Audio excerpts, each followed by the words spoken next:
Okay, so all right. So we got Adrian Diaz and Michael Martinez. Adrian Diaz coming into the ring, and we got to let one fighter out before the other one gets in the red corner. All right, this time I see two sets of fighters, or two set.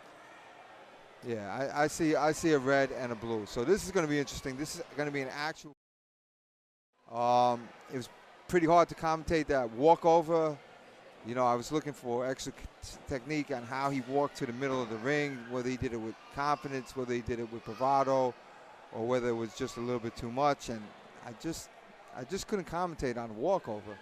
All right. You know. Well, let's talk about the fighter now. In there, I think that's he should have done a little bit Diaz. of an electric slide or and some Adrian sort of Diaz. or something like that. Adrian Diaz is from Pennsylvania.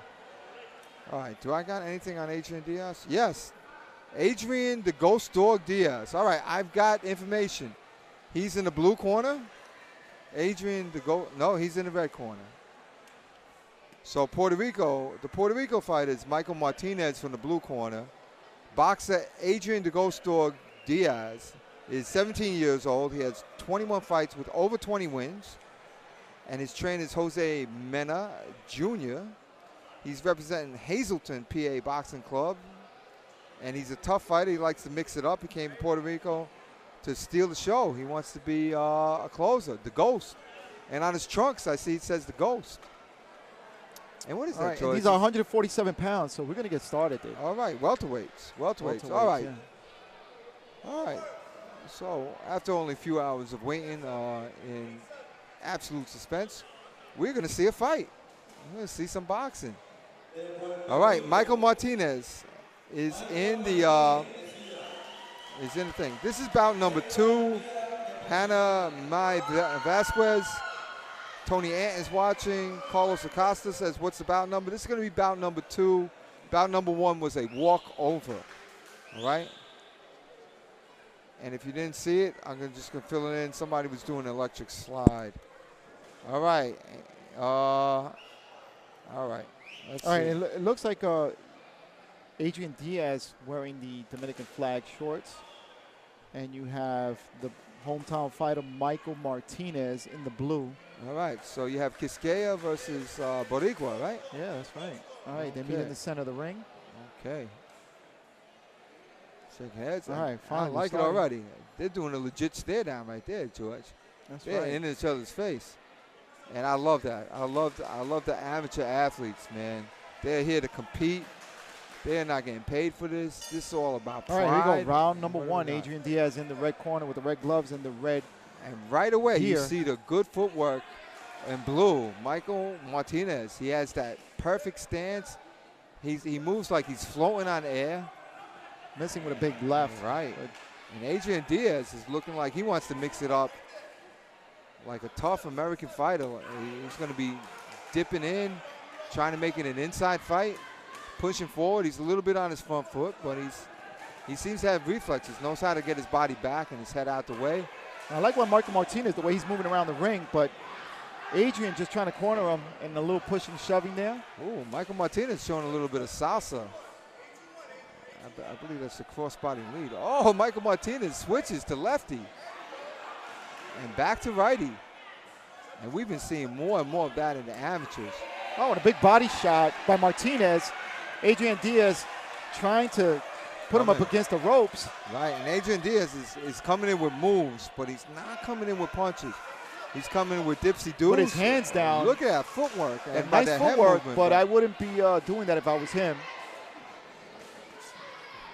Adrian Diaz just glancing blow. And Adrian Diaz looks like a tough American fighter.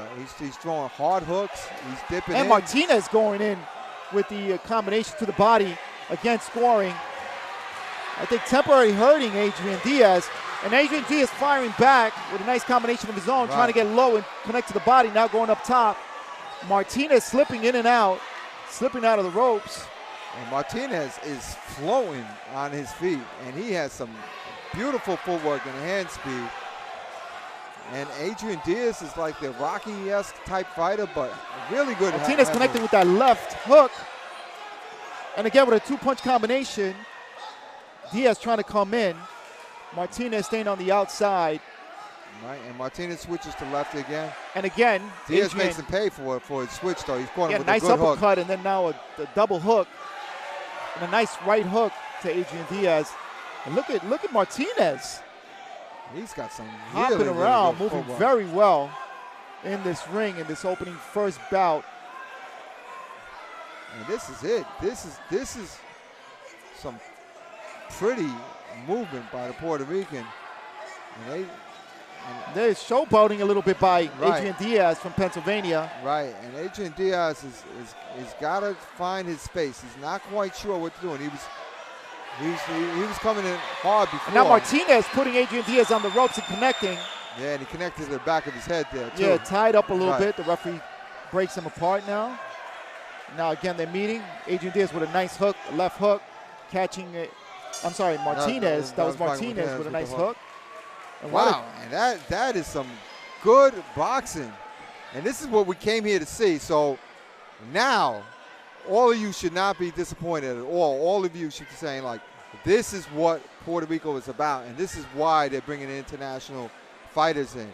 Remember, and I don't even know if these are the elite or the top of the elite, but you are seeing some real good footwork and good boxing, good amateur boxing from Puerto Rico.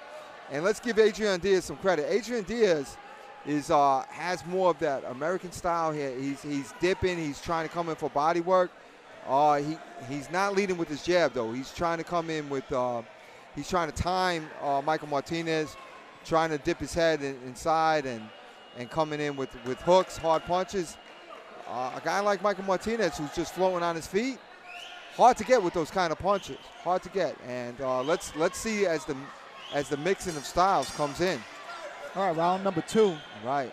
And again, you have Adrian Diaz from Pennsylvania, Michael Martinez from Puerto Rico, the hometown fighter, on the inside, connecting. Adrian Diaz firing back on his own. And Adrian Diaz is starting to score. And the reason he's scoring is because he's throwing punches as he's coming in. Now Adrian Diaz switches to lefty, throws a nice left hook from a left-handed stance, so it looks a little weird. And now Martinez having Adrian Diaz on the ropes, connecting, has him, and I think there's going to be an 8 count right now as the referee steps in. And yeah, I see. No, he didn't call an 8 count. It didn't count, but I saw Adrian Diaz look like he might have needed that 8 count. Looked a little shaken on the ropes. Now Michael Martinez is fighting kind of lefty, kind of righty.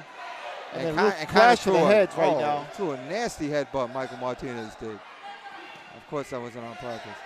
And Michael Martinez is pretty interesting. I like looking at a guy like Michael Martinez to see how he does on the inside. He's obviously set up for outside fighting, but on the inside, he was landing some punches. Yes, he did. Yes, he did. Although I don't like that jab on the inside. He's kind of measuring him. He scored with a good right hand. By Adrian. And again, missing by Martinez. And the crowd imploring Martinez to come in. Now Adrian's coming in, putting Martinez on the ropes. Martinez flips him around, puts him on the ropes in the corner, catching him with some big hooks. And Martinez surprisingly can fight inside. Fighting on the inside, but Adrian also now fighting on the inside his back as well. And this is Adrian's hometown. And by hometown, I mean by an inside. That's where he likes to be. That's where he's comfortable. And Adrian Diaz did score some good body punches and some shots to the head on the inside. That's where he wants to be. But Martinez is all over this ring. Moving well, but gets caught now against the ropes. Some inside punching by Adrian. I don't know why Adrian is doing that. He should be letting his hands go.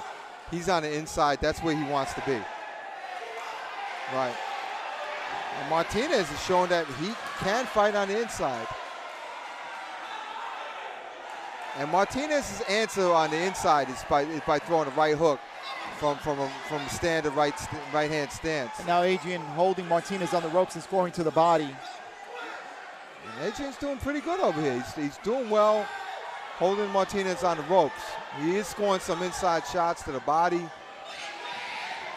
just missed with the right uppercut there. That might have changed something. And Martinez was doing good on the inside, but now he's just leaning all over Diaz. Diaz should take this opportunity to really score with some punches there. He just keeps missing with that right uppercut. And now a little wrestling going on and some pushing by Martinez. Right. Well, that was the old lasso right there. And you know what? If somebody's coming head first to me, I don't blame him by doing the old lasso. All right, just to get real quick. We want to just tell Marty Santiago, we know it's freezing. We apologize for that. Again, the internet here is a little spotty. Right. In Puerto Rico, you might want to head over to YouTube.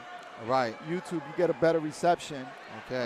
You're going to be getting a better show on YouTube. Yeah, if you're on Facebook, try YouTube. Somebody on YouTube went to Facebook, and he saw it better on Facebook. But I think YouTube is the way it's going. All right, so let's write it.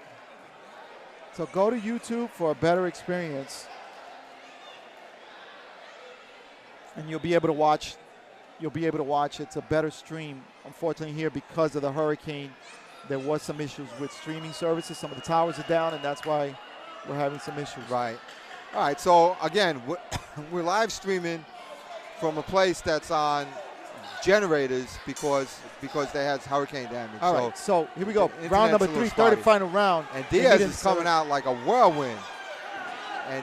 And pretty good headbutt by Diaz. You know. Not a quick headbutt, but the long, lasting kind. Nice combination by Martinez, and now Diaz gets his own combination in. And Diaz has the right idea. He's moving his head, and he's letting his hands go. So good for Diaz. Michael Martinez, though, is hopping all over the place. And you see that Puerto Rican dancing. And Michael Martinez has a good left check hook. If you see it, he catches Diaz coming in on it, and he spins off to his left.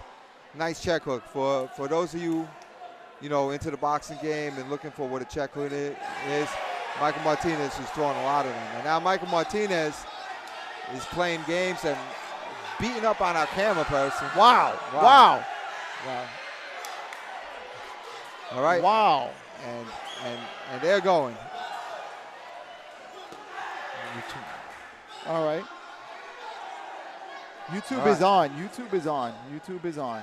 Just go to YouTube. Don't worry, it's on. It's just and it might freeze for a minute, but it's going to buffer, but it'll come right back on, and you won't miss any part of it. And speaking of not missing, Diaz is not missing with these hooks all of a sudden. All of a sudden, he's on the inside, and he's throwing bombs to the body, and he's bringing it upstairs with the hook, and he scored with a good right uppercut and fouled with the right. Kind of like a hook, throwing something more like a haymaker, and that's the right idea.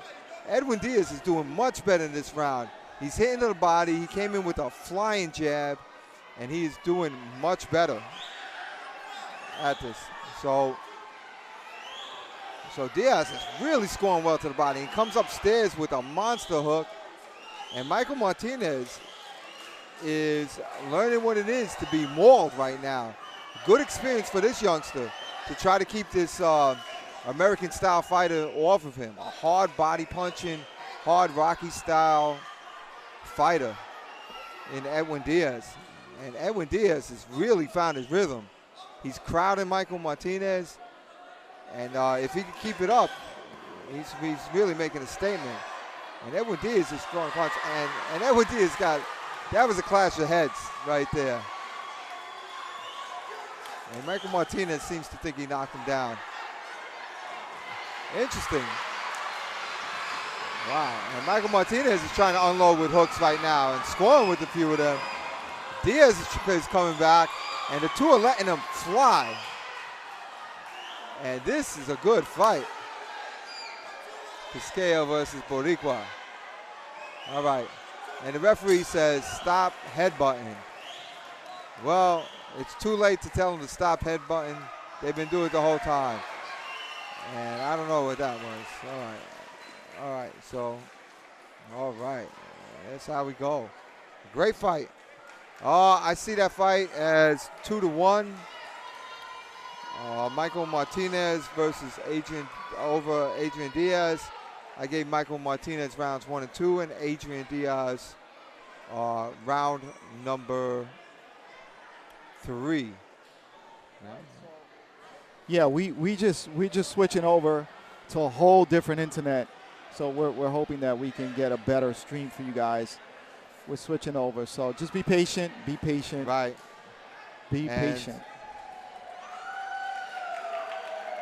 So we're switching over to a whole different internet. Please be patient. Are we up again? Don't know. Don't know. Give us a minute. All right. Gone. All right.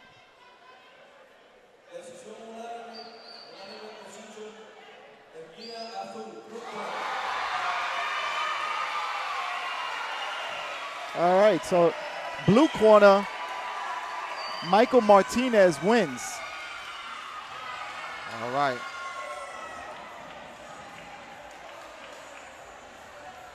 Michael Martinez won. All right, we'll try. We'll try. Just keep going because we're recording. We're gonna put it up. All right. So, not sure where we are. All right. So it doesn't matter, right, George? They're gonna. We're gonna put it up later. We're gonna put it up either way. All right. Either way, we are capturing this, and it will come up.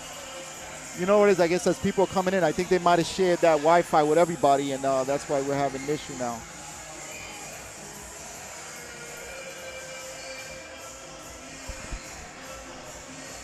All right, we'll be back momentarily. We'll be back momentarily.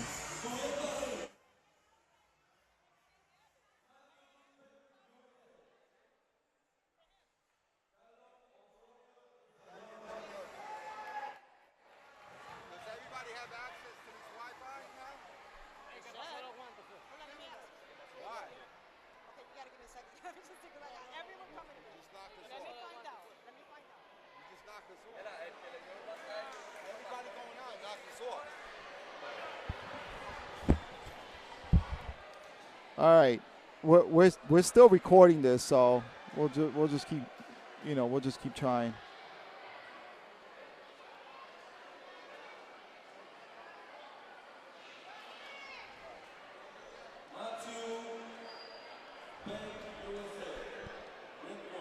Okay.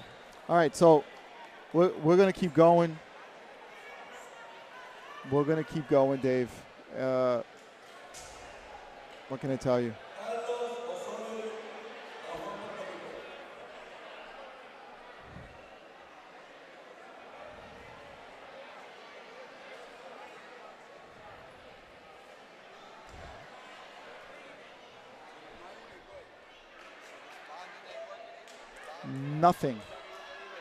Nothing is working right now. I mean, it's really whatever happened. I think they jumped onto the network, and let's see. I'm going to try again.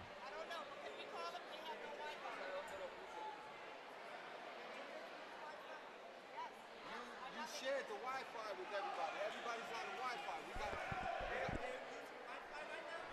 They're using it. We don't All right. have any signal. Okay.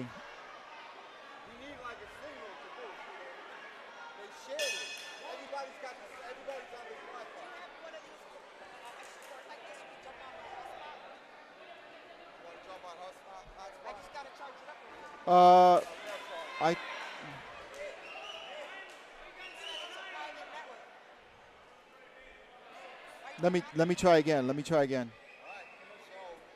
Just keep calling. Yeah.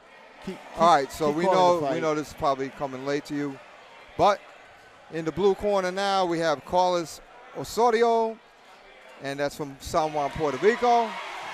And in the red corner we have Matthew Peck. I'm not sure where he's from, but he's from the United States. Red corner, Matthew Peck, red jersey.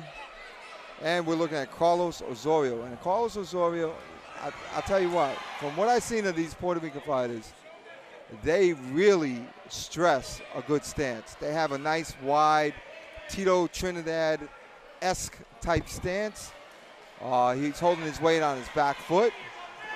And they all know how to move like they're like chickens the way they move. They can move in any direction at any time. All right. But Matthew Peck is holding his own. He seems to have a good jab. And Matthew Peck has a good stance by himself. I like his stance. Okay. He looks like he's moving well. And he has good reflexes, has a good jab. And is not afraid or intimidated in any way, shape, or fashion.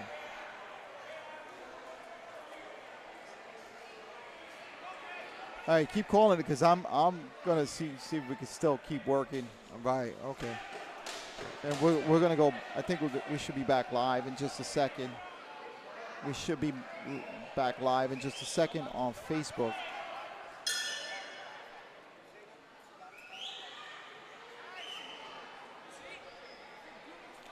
All right, so that's round one, and it seems like a shorter round than the other ones. All right, so we got Matthew Peck from somewhere in the United States, and Carlos Osorio. Are we back? Yeah, All we're right. back. We're back on Facebook. All right. We're back on Facebook, and we do apologize.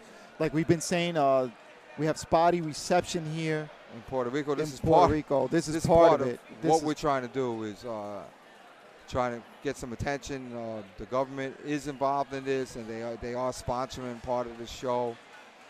They have businesses in Puerto Rico that are trying to sponsor. They're trying to get things back. And part of it is this Wi-Fi, which we really need to get back. All right, Jess Mello says we're live on Facebook. Okay, so it was a pretty even round one, 123-pound class.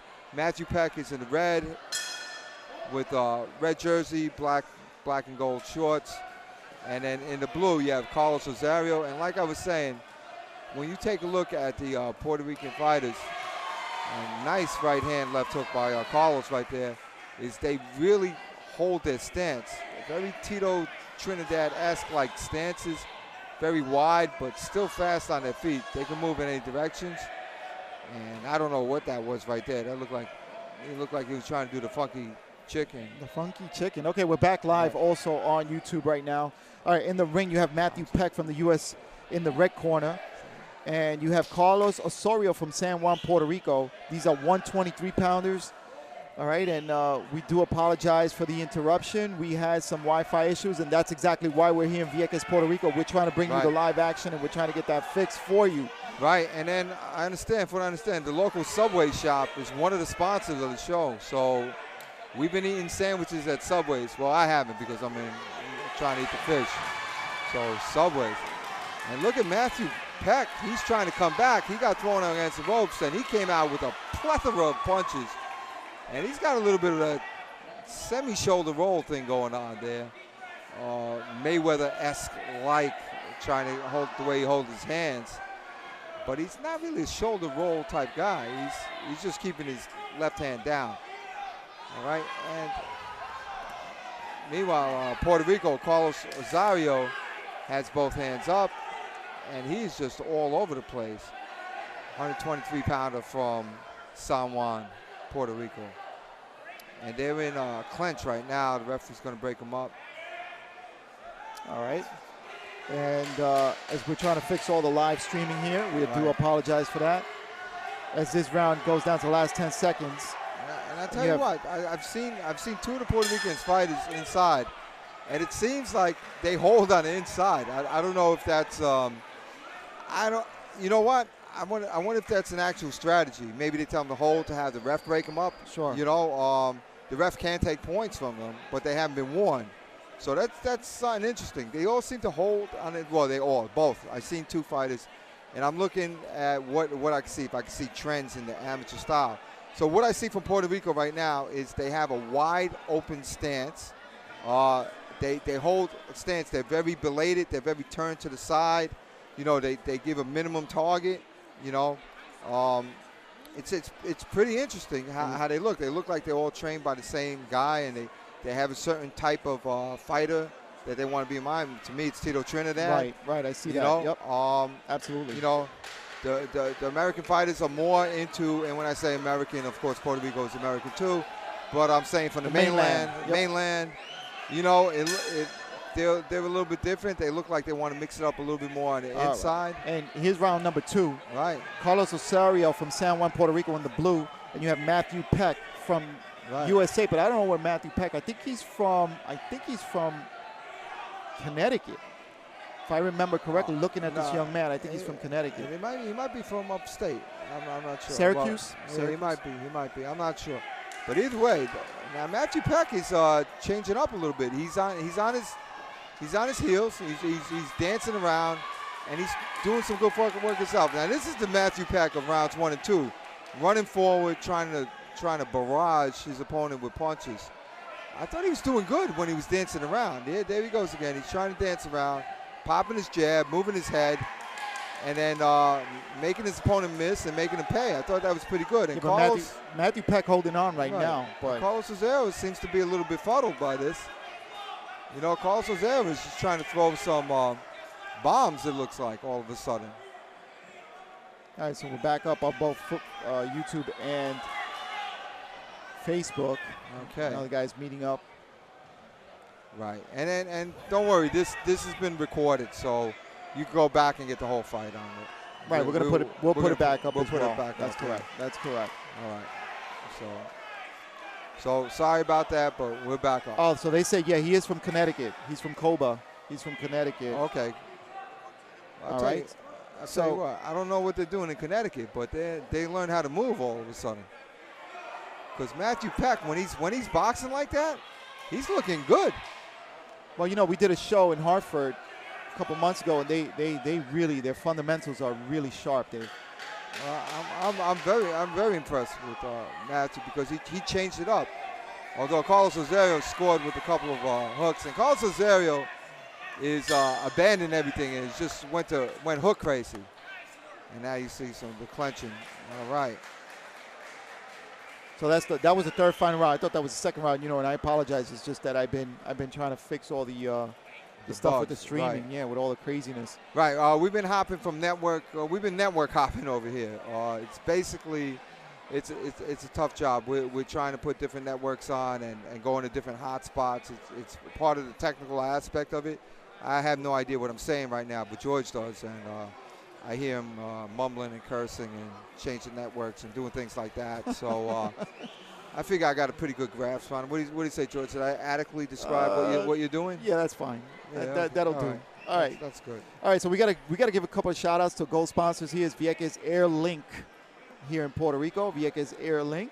Oh, is that what that says? Yeah, that's Air Link. I thought it was AU unknown. No. Air That's Link. Air Link. That's All gold. right. That's a gold sponsor here in Right. Vieques. We want to thank them for supporting the cause. Right.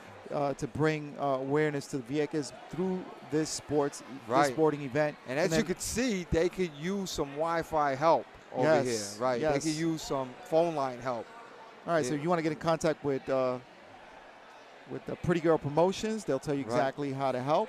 Right. Subways is also helping out, like I said before. Subways. Yeah, you eat a lot fresh. of these boxes. All right, let's go up to the ring for the Corner, esquina azul. All right. All right, so Carlos Cesaro from San Juan winds up taking that. That was taking close. the belt. That was close. I thought Matthew Peck was coming back in round 2. I thought Carlos Cesaro won round 1. Matthew Peck was making a good comeback in round 2, and Matthew Peck definitely won round 3. So for the boxers from the mainland, maybe it's a matter of adjusting to that style. Both times, both boxers adjusted. So that's a great thing too, because now you get international competition. You're boxing people that box a little bit different from the way you box. Definitely the two Puerto Rican boxers so far look very different, noticeably different. All right. We also got to give another shout out to another gold sponsor. That's Buga's Mexican restaurant. We ate there this morning. Yeah, really good fresh food. Right. I mean, here in Buga's Mexican, right across from where we're staying. And it's Mexican food with a Puerto Rican twist. It's very good. So if you are coming out to Vieques, definitely come to this Mexican restaurant there. To Buga's. Right. And if you're from the mainland and you miss your regular food, go to Subways. Subways, and you can eat fresh. Right. And if you're getting here, come to Vieques. What is that? Airlink? Airlink. What's an Airlink? What is that? I'm not really sure. I think. What's an Airlink? What is that? What kind of business is that? Airlink.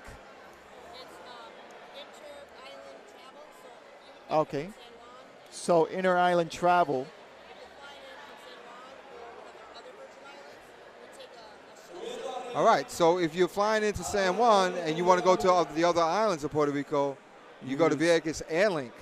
All right. So you're flying in, and I think they boat you to places. Yeah, they're right? one of the gold sponsors here. They were in gold Puerto Rico. sponsors. And I saw the I think they own the business ferry. when we were walking around. I saw the business. I just wasn't sure. I didn't look at what it was. The actual jet, it's like All right, so the next fighter coming up is Jared Noswick and Brian Rodriguez. Okay, and Jared from USA and Brian Rodriguez from Gurabo, Puerto Rico. Gurabo, Puerto Rico, and they're 152. And in the ring entering now is Jared Noswick. Also welterweight. All right, so what I understand is Vieques Airlink is about island hopping with planes. That's pretty cool. How cool is that? That's pretty cool. So you want to go to the different islands because there's like 4 islands in Puerto Rico. So it's not just Culebra, the Vieques, and some others. I don't know the rest of them. If you guys can help us out, YouTube and Facebook land, we would appreciate it. Yes. We're on the 4 lines. Okay. All right. So Miguel Santos watching. Miguel, can you hear us? Dwayne Johnson, can you hear us? Dwayne "The Rock" Johnson. They could hear us. Can you hear us? Can you see us? But if you're getting a little buffering, just jump over to our YouTube channel. We're getting a little bit better of a feed over there. And we're also, we're not island hopping, but what we're doing is we're Wi-Fi hopping. We're Wi-Fi hopping over here. We're Wi-Fi hopping, yeah. We've gotten on a few. It's different over here. They have different links, and we're just trying to get the best one. All right, so we're waiting for one of the boxers to come in, but right now Jared Noswick, and he's from that's from Syracuse, New York. I'm pretty sure it's pronounced Noswick. Noswick. Okay. Noswick. All right. Dwayne Johnson said, "What's up, guys? I hope he hears us." All right. What's happening now? All right. This guy looks pretty strong over here. Yes, he does. Yeah. So from the mainland U.S., they're in the red, and all right. So apparently Brian Rodriguez got lost.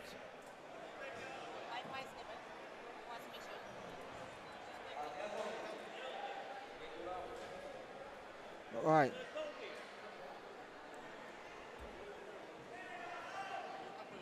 All right. So all kinds of things are happening. So we're frozen on Facebook. All right. Frozen on Facebook. We're good on YouTube. Yep. All right.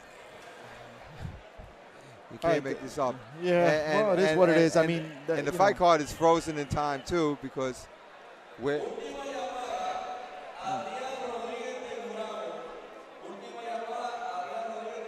All right, so what's happening? Brian Rodriguez from Gurabo, they're making the last call for him to enter the ring, and he's not here. We don't see anywhere here that he's here. I'm not sure what it is. Gracias a nuestros auspiciadores. U.S. Fish and Wildlife. Vieques, el gobierno de Vieques. Blackbeard Sports. All right. The Navy League. Flex Gym Vieques. I'm Home. Val Vieques Airlink. Subway. Booyahs. The Federation, the Puerto Rico Federation. Wave Hotel. And all of our great sponsors. All right, and I want to say something about that. We are staying at the Wave in Vieques. It's a hotel there, going into some construction, but nonetheless, we're having a good time there. Actually, beautiful views, as maybe some of you guys saw. This island is beautiful over here. If you want to talk about a beautiful beach and walking around here. Well, Dave.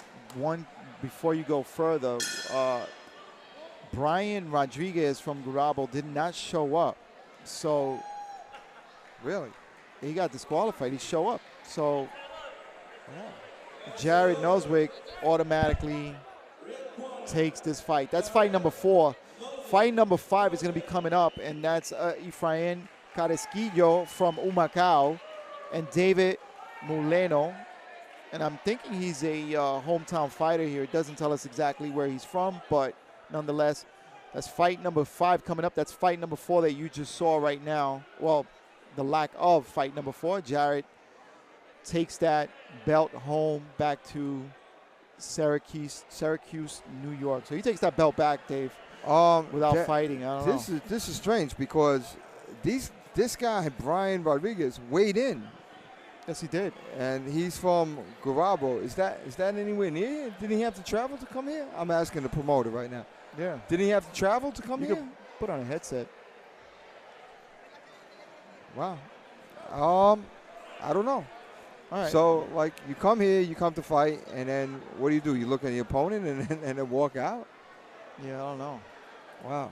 That's weird. That's a little strange to me.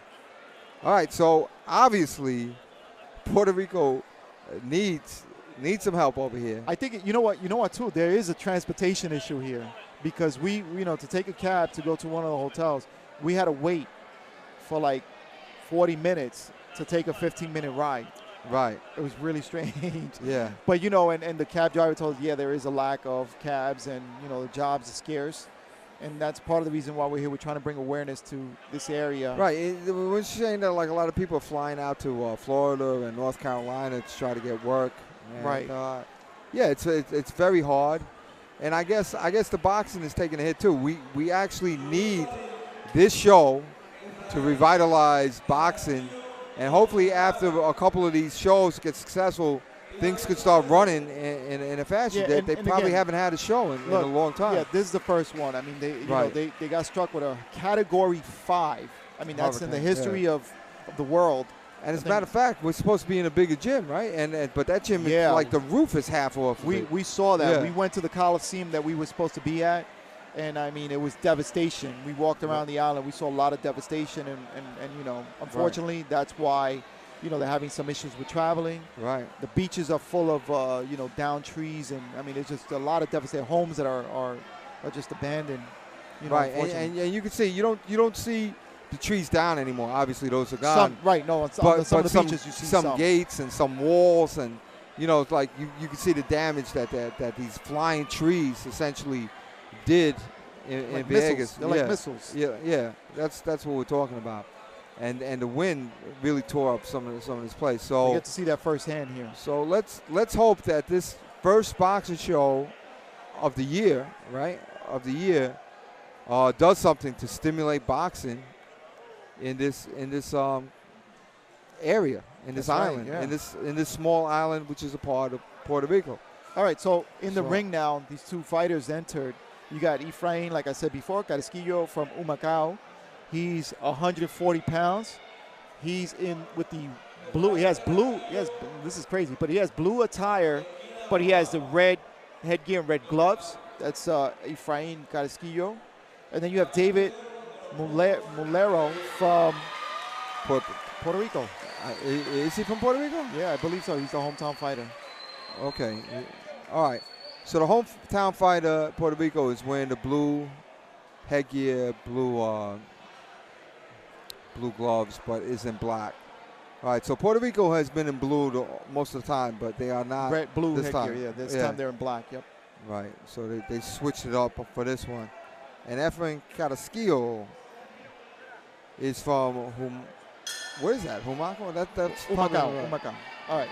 What's that? That's here in Puerto Rico. Yeah, on the mainland. All right. So it is two Puerto Rican fighters. Yeah, that's two what Puerto they Rican have. fighters. Right. So Carrasquillo in the blue. Right. And look at them. Body They both again had that same classic stance. Front hand high. I think mostly the American fighters like keeping their front hand low, which I'm not against. I'm not against keeping your front hand low because it gives you two angles of attack. Harder for the fighter to go, for your opponent to see. And I think these guys know each other. I think because the way they're right now they're fighting, they look like they're taking it easy. And they're both lefty. It's a lefty-lefty conundrum. So let's see. No. Mulero is fighting righty now. No, he's fighting lefty. So Mulero is a switch hitter. He's switching from righty to lefty as he takes steps. And Mulero smiling a little bit. Efrain Carrasquillo is in the blue. He let go with a little combination. 2 shots to the body, 1 to the head. Nice. You saw that, right, Dave? Yeah, he threw a nice. He tried to score with a nice uppercut. Yeah, he's right to the body and then goes with the uppercut, missing, but nice combo. I like it. Wow, nice move there by Carrasquillo, faking with the right, comes back with an overhand left. Now, this island is small, so I'm assuming that these guys have probably fought each other before. Oh, yeah, that's what I was saying. I think these guys know each other. There's a little bit of respect here in the ring right now. Right. You can tell that they're not going hard right now. Right, they're not going hard, but they both have skills. And Efren Cataskill puts his hands down for a second. And David Molero smiling again. Right, and these guys are at 140 pounds. It looks more like a sparring match. Than Yeah, an yeah, actual, exactly. You know, I wanted to say that from the opening bell. It looks like they're sparring. They're not really throwing with a lot of conviction, but, you know, I mean, if they have a lot of respect for each other, they may just doing it, like you said, like a sparring session. Maybe there's a fight later down the road that they want to take, so they want to make sure they don't miss that. So, nice combination, right, by Molero. Right, Molero scored with a nice little chopping right uppercut, left slash hook, throwing.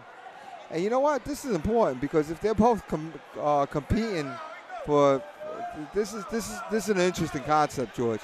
So suppose these guys are competitors in the 140 pound, and they're going to see each other in some regional fight as when they move on. They might not want to show each other their stuff. True. They might want to hide it from each other. Like they're not just boxing each other. They're getting their own scouting report on each other. So they might be holding back, you know. So this is an interesting concept. Yes, it is. Right? Yes, it is. So think about that. If you're from the same gym or you're from the same region, and now you have to go advance, you might not want to show this guy your stuff, you know. And remember, 2019 is going to be the Olympics. I don't know if these guys are Olympic quality, but you know they might be, and they might be holding back. Yeah, I think you know that's a valid point, Dave. Yeah. You know, but I agree with you. It looks more like a sparring session than anything. But you know, like I said, like you know, maybe they're just holding back because like they may have another fight down the road that they just don't want to. I mean, I don't know. I'm not sure. Right. And you know what? Here's something else. We've covered on Smoker Talk. We cover a lot of police fights, and then obviously in Pug Life Chronicles, we're covering the amateur fights. But this is pretty interesting. You know, in the police world, once we make a fight, we don't care if you're 20 or 30 pounds over. If the fight is made and the plane tickets are bought, you're fighting. You know? No, I just want to say, Tanya Walters, these are not Canadian boxers right now. These are from Puerto Rico. Right. You have Efrain Carrasquillo from Humacao, Puerto Rico, from the mainland, and David Molero also. I think he's from here, from the hometown, Vieques. Right. But I think these guys know each other. Right. I think there's, you know, it doesn't look like they're going in hard. Right. And there's still something to be said for the work you get. Even when you're sparring and you're working out, you still have to work on your form. Still have to work on your defense. Still working on your moves. Nice move there by Cataskill. Nice dip and punching. And Cataskill fights a little bit more like mainland American. He likes the body punches. He likes dipping, and he likes punching out of his dips, which is nice to see. And it's funny, Dave, let me ask you a question, because these guys are both fighting lefty. Is it a little bit more difficult for a lefty fighter to fight a lefty fighter? I think so, because I don't think lefty fighters see each other as often. Right, so it's a little bit awkward for them, right? So that might be something that may be experiencing here in the ring. Right, and Malao is a switcher. He switches from lefty to righty all the time. You know, but I like the way Cataskill is attacking the body. So maybe he might be a little bit more Miguel Cotto-like instead of Felix Trinidad-like. Right. I can see that. He's dipping down a little, goes right to the body. Right. Bending over like that, just trying to score right to the body. So, yeah, I can see a Michael Cotto-esque type of style. Right. And Cataskill is very interesting to watch now. Now he's putting on a display of skill. And this is how you inside fight, folks. Let's take a look at what Cataskill in the all blue is doing. He's dipping and he's punching off of his moves, which is real nice. I'd like to see him throw a couple more jabs. As I say, of course he throws one. But throw jabs, get inside, and then force those dips. His dips are more defensive, but it seems that David Monero is basically not trying to come in on him, and maybe that's what it is. Maybe Maleo is just holding back a little bit, knowing that Cataskill is a good defensive fighter. And you just saw that body shot by Carrasquillo. And by Molero. I'm sorry. And Carrasquillo looks like he could hit Moreno whenever he wants to. Look at that. He's and I'll tell you what, they're holding back, but I'm really watching. I'm really enjoying Carrasquillo move. Well, yeah, there's a certain style that he has. He moves very well. And even though this seems like a sparring session, but they're getting some work in, and it looks good. It looks good. And Morella's popping a few jabs too, which is making it more interesting. I'm looking at Carrasquillo go, and Carrasquillo is starting to show some skill there, and I'm enjoying that. I really enjoyed that round too, because Carrasquillo was showing some real good stuff. And one of the things that he did was he dipped down, but he stayed down, stayed aware, positioned his head and body in different places, and threw different punches. So he was very unpredictable in round two. Let me go to Facebook and YouTube for a minute. They want to know what bout this is. This is the 5th bout of the evening. We have scheduled 12. We had 2 walkovers, though. 2 walkovers. Sorry. But it is what it is. I mean, it has nothing to do with us. Let me see what else. Well, it okay, did so because we got, here's something interesting. Jose Francisco Bonet Ortiz. Vamos Boricua, vamos Kira. La campeón desde Cuba estoy viendo. They're watching from Cuba. Somebody's actually watching from Cuba. From Cuba, wow. From Cuba. Somebody's Hello, watching. Cuba. Or it could be a Cuban person. Right. That's cool. Well, whatever it is, cool. All right, so let's take a look. Efrain Carrasquillo is in the blue, and David Moreno is in the black. And nice body shots by Carrasquillo. And Carrasquillo is an inside fighting machine. Wow. And now he's turning up the heat. Wow. A little bit Tyson-esque, like, with his moves. With a nice uppercut. With the uppercut. Do you see that? Yes, I did. And now it's getting crazy. Right. 3rd and final round. And Moreno is a switch hitter. He's been a switch hitter the whole fight, switching from lefty to righty, throwing good jabs. But Moreno also likes dipping to his side.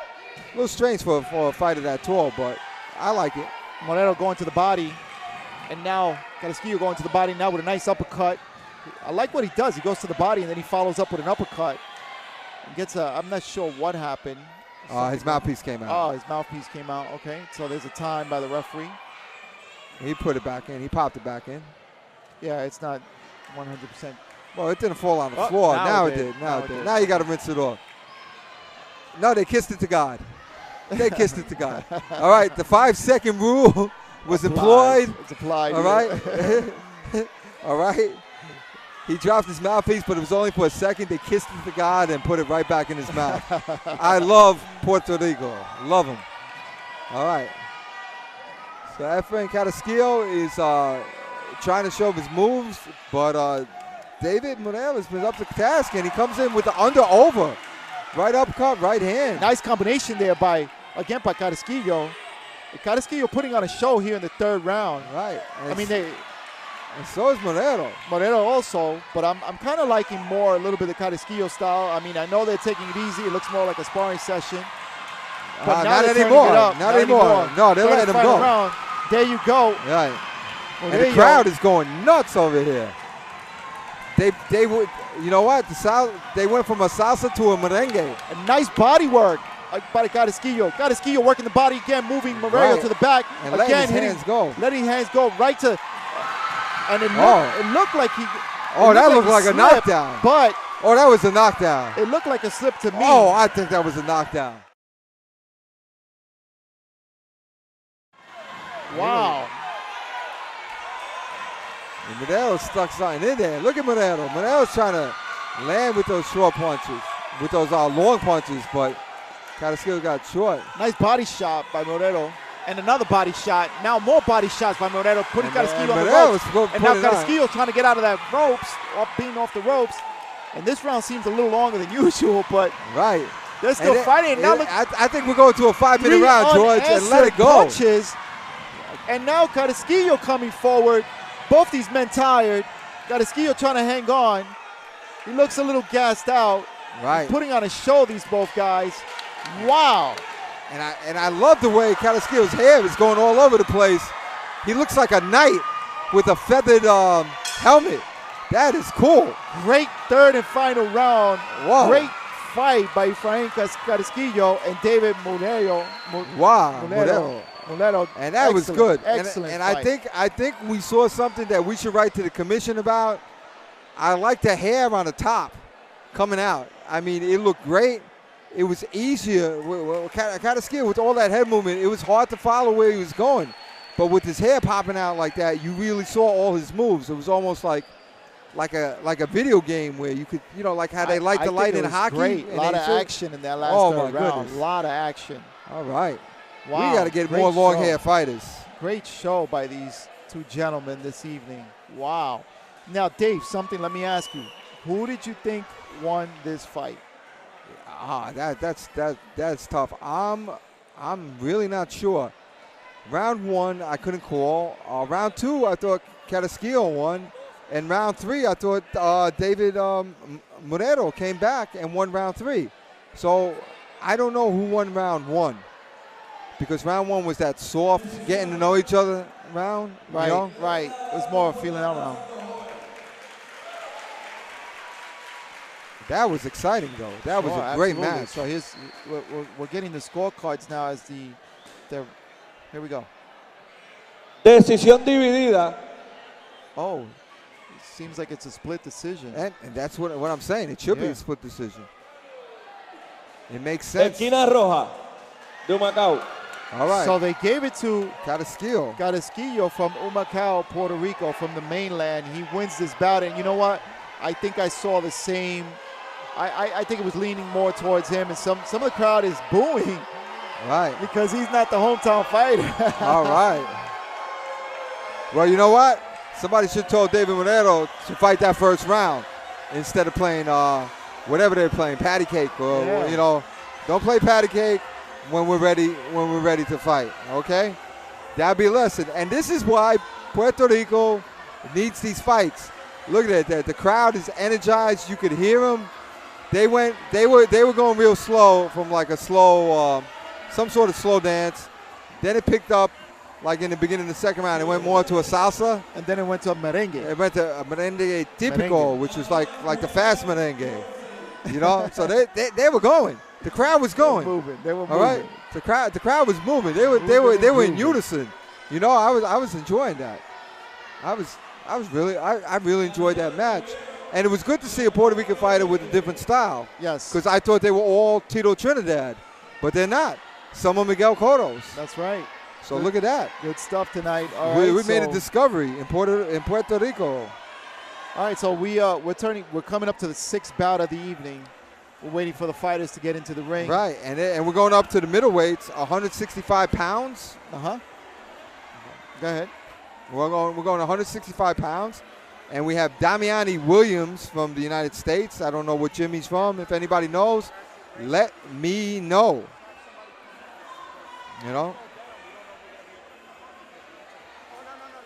And then Jaden Morero, another Morero. Maybe he's related. I don't know. And he's a local fighter, Los Potros Vieques. So he's from over here. So it might be a brother. That's right. All right, so here's the thing. Here's what we're gonna do. I was just told by Jay Gonzalez that the IT guy is here, and they're gonna look into the stream. They're gonna look at the fixes. So we're gonna go down for a few minutes. They're gonna take an intermission. You're not gonna lose anything. We're gonna come back in about 10, 15 minutes. And we do apologize again. Just be patient. The island of Vieques in Puerto Rico was devastated with a Category 5 hurricane, and there's no towers. I mean, literally the island's running on generators, and you see the electric company and telephone company around, just traveling around fixing things. And there's some blinking lights going on too. There's a few things going on over here. All right, so we will be back. Right, so we're gonna check off for a little bit. Right, just for about 10, 15 minutes, and we will come back. I don't know if is he still calling people to the ring? Can we find out? Right. Before we pull out. Is there an intermission? We got to talk to Mercedes from Pretty Promotion. Hector Nunez versus Trison Brooks from Canada. Okay, so it doesn't look like we're taking a break then.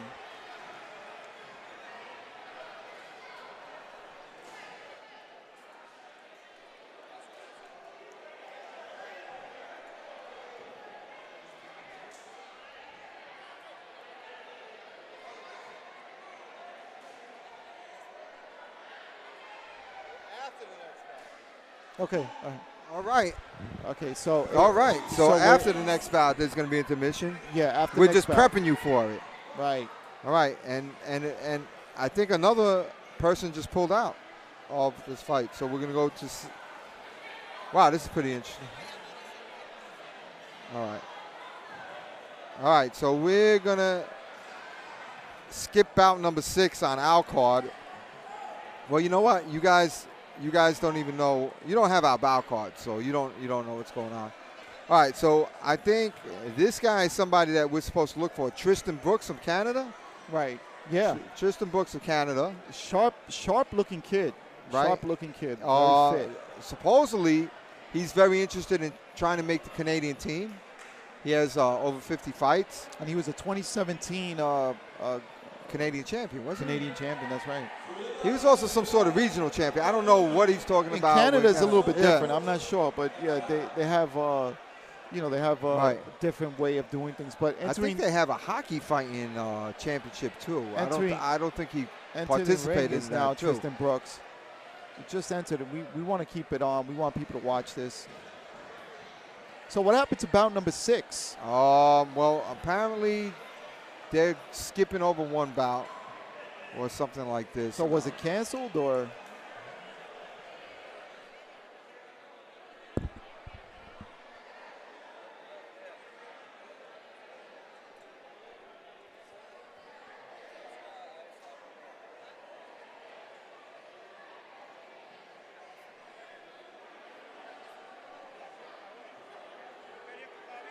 All right, we're trying to find out what happened to bout number 6, but they're just skipping out bout number 6. Right.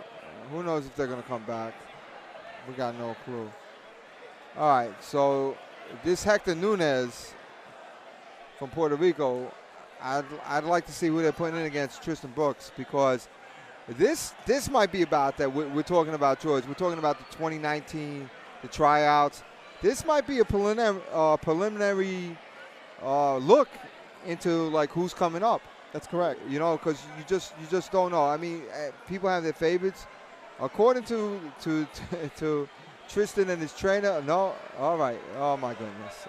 Tristan is getting pulled back out the ring, and they're dialing it back, and nobody knows what's going on. Okay, so just again to reiterate, I mean, this is the first bout. You know the conditions that Puerto Rico was left in, and there's a lot of confusion still around. Right, I mean, right. We do apologize. You and I are confused. Yeah. More than usual. Yes. More than usual. Okay.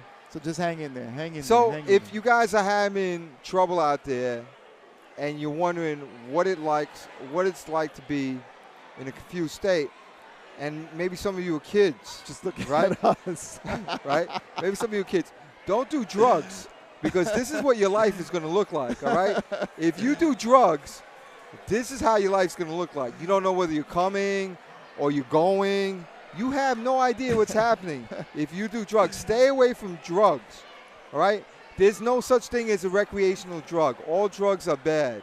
Okay? All so right. just stay away. Stay away. Just say no. All right. Okay? So we're still and if you're like us, if you're like George and I, hey, listen, we live in this chaos. This is the boxing world. It's on.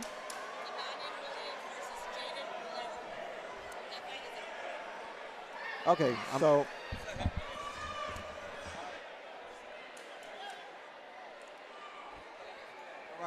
all right. I got. All right. If anybody's getting hurt, look at me in the eye right now. All right. Okay. So if anybody's getting hurt, look at me in the eye right now. It's because I'm shooting laser beams at the promoter who just gave us all kinds of wrong information. The MC, I'm shooting laser beams. Boom, boom. Evil thoughts. You know, things like getting paper cuts with I'm handing paper to give him paper cuts. All right. That's how mean I am right now. I'm just angry. Let's shout out our sponsors again. Vieques Airlink. If you want an island hop in Puerto Rico, come down and look up Vieques Airlink. Subways. If you need that home cooked food, sandwiches, come on down to Subways in Vieques. All right, here we go. All Round right. number 1. This is Diamante Williams from the USA, and you have Jaden Mulero, Los Borgos Vieques. Okay, so he's from Vieques. The taller of the two is from Vieques. All right. With the blue gloves. And we got the height disparity syndrome going on. All right, so black and gold is down. Damani Williams. Short, stocky, strong looking. Let's see if he can punch like that. And Mulero, this has got to be his brother. Yeah, because he looks just like him too, like the same type of style. Right. They got the same genetics and the same fighting genetics, except Mulero's grabbing the head, and that's what I'm talking about with the Puerto Rican strategy. It seems like they like to grab on the inside and let the ref break them. I think they're taught that. Yeah. And Mulero scores with the right uppercut. Mulero's pinning Diamante Williams. Right. And then catches him with a straight right. And I want to see what Diamante Williams is going to do on the inside, because he's coming on the inside without jabbing, and he's putting his head down, and Mulero's just grabbing it. Grabbing and pushes him back, and then hits with a combination of punches. And again, with the longer reach, Mulero, Jaden. And we're talking about the height disparity syndrome that's going on right now in full effect. And Mulero is using his height to his advantage, and he puts on a front face lock. Little MMA style. And that's one of his answers. And we got to see what Damani's going to do, because Damani, if he wants to score, first of all, he's going to have to come in with his jab. And by the way, he's not jabbing his way. These guys weigh 165. We forgot to mention that. We do apologize. 165 pounds. Jaden loading up with that right, but missing. Right. So what's happening is Damani is he's ducking his head down, and every time he ducks his head, what Jaden Mulero does is leans over and pushes his head down and grabs. And now Mulero fighting on the inside, spins Diamante Williams around. Right. And he's essentially I'm telling you, it looks like a Puerto Rican tactic right here. They're grabbing and they're spinning. I'm looking at Diamante Williams, and he's faking, but he's coming in, but he's not throwing anything. You got to throw some punches, man. He needs to throw off those moves. Absolutely, George. And he threw a jab, but he's throwing a jab. That's what you have to come in on. You have to come in stepping on your jab. And he's not moving both of his feet. He's only moving his front foot. Good overhand right by Damani. That's good, because he made a move and he punched from it. That's what he's got to do. And good again. Nice there you go. Yeah, two-punch combination with that left. Right, and another good. Now he's doing it. Now Damani Williams is doing what he's supposed to do, which is punching. And if the guy's holding him, yes, you punch. You let your hands go. And Mulero is holding it, and let's call it. Pretty interesting round number one. All right, so let's call it. I think I spotted something in this Puerto Rican team. They do not like fighting on the inside. If they fight on the inside, they will grab you with both hands. They will spin you.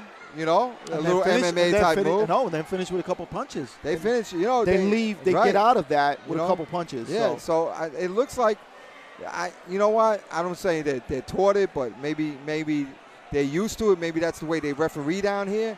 Like, you know, they're not getting warned for holding, and they're definitely holding. Sure. So if you're not getting warned for holding, and you don't want to fight on the inside, you're going to hold. Sure. You're going to hold. What Damiani should do, Damani, is he should. Damiani is an Italian name. Yeah. This kid is not Italian. Damani. He might be Italian. He might got it. You know. So Damani, he did it.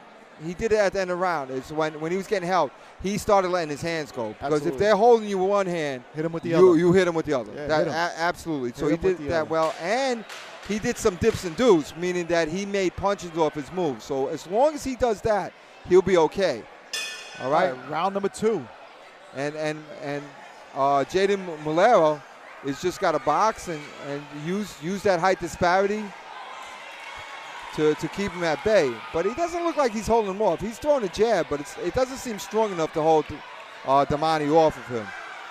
Like Mulero's jab is just a touch-in, point-scoring jab. It's not like a strong jab. Right. He's not really popping out there, but he did there with a hook, though. Right. It wasn't a jab, a hook. He had some power to it, and now again holding on to Damani. Damani trying to score on the inside, throwing some body shots. That was a front headlock. They're straight up not warning you for holding over here. Right. And Damani has to move in off of that fake jab, and he's got to throw a real jab too. Damani's got to throw. He's got no conviction in it. If you got no conviction in your jab, your opponent's going to just throw his, which is longer, and going to hit you. Double left hook by Jaden Malero. Malero, yeah. Nice. And look at Jaden. Jaden's holding with both hands, like I said. But that's what Damani needs to do. Just He keep going let right the there. hands go. Right. Letting the hands go to the body Right. is Damani again, and now Jaden moves out of the way. Right. But in that exchange, Damani got the better of the exchange when they were on the ropes. Right. And I tell you what, I see the height disparity, but to me, Jaden Malero doesn't throw hard enough punches to keep somebody off of him using that height disparity. So Damani's in good shape right now as he's coming forward. You know, he's not afraid of the punches, and he knows what he's got to do when he gets inside. But if he swings like that, he's not going to make it. He's not going to throw big punches from the outside and catch this slick Puerto Rican fighter. Not a chance. Look at him. Malero's not even faint, not even moving his head. He's just stepping back and just getting out of the way. All right. Look at that. And Malero has a nice right side step on the inside. He spins out to his right. Does it pretty easily. And Damani's got to have to let his hands go. And not just hit the body. He's going to have to come up to the head as well. There you go, Malero. Spinned out to his right. And he's letting his hands go. He let it go with about like a 5-punch combination. Another 3-punch combination. And Malero just taking it easy on the outside. He's got nothing to worry about on the outside. On the outside, yeah. But once right. Damani moves in. But Damani has no conviction right now. He's got to move in. I think he might be tiring out, Dave. Yeah, he looks like it. And it doesn't help that Malero's just hanging on his head. Not warned once by the referee. No warning for holding on to the head. All right, interesting second round now. Right. This is the I thought sixth bout of the evening. Right. So we still have Right. we still have some bouts remaining. We have 12 scheduled for this evening, so you don't want to miss it. All right. Shout outs, George. Carlton Carl McKenzie. Yeah, shout him out. Carlton Carl McKenzie, you are watching. Duly noted. Jess Mello. Tristan Bookers is fighting next.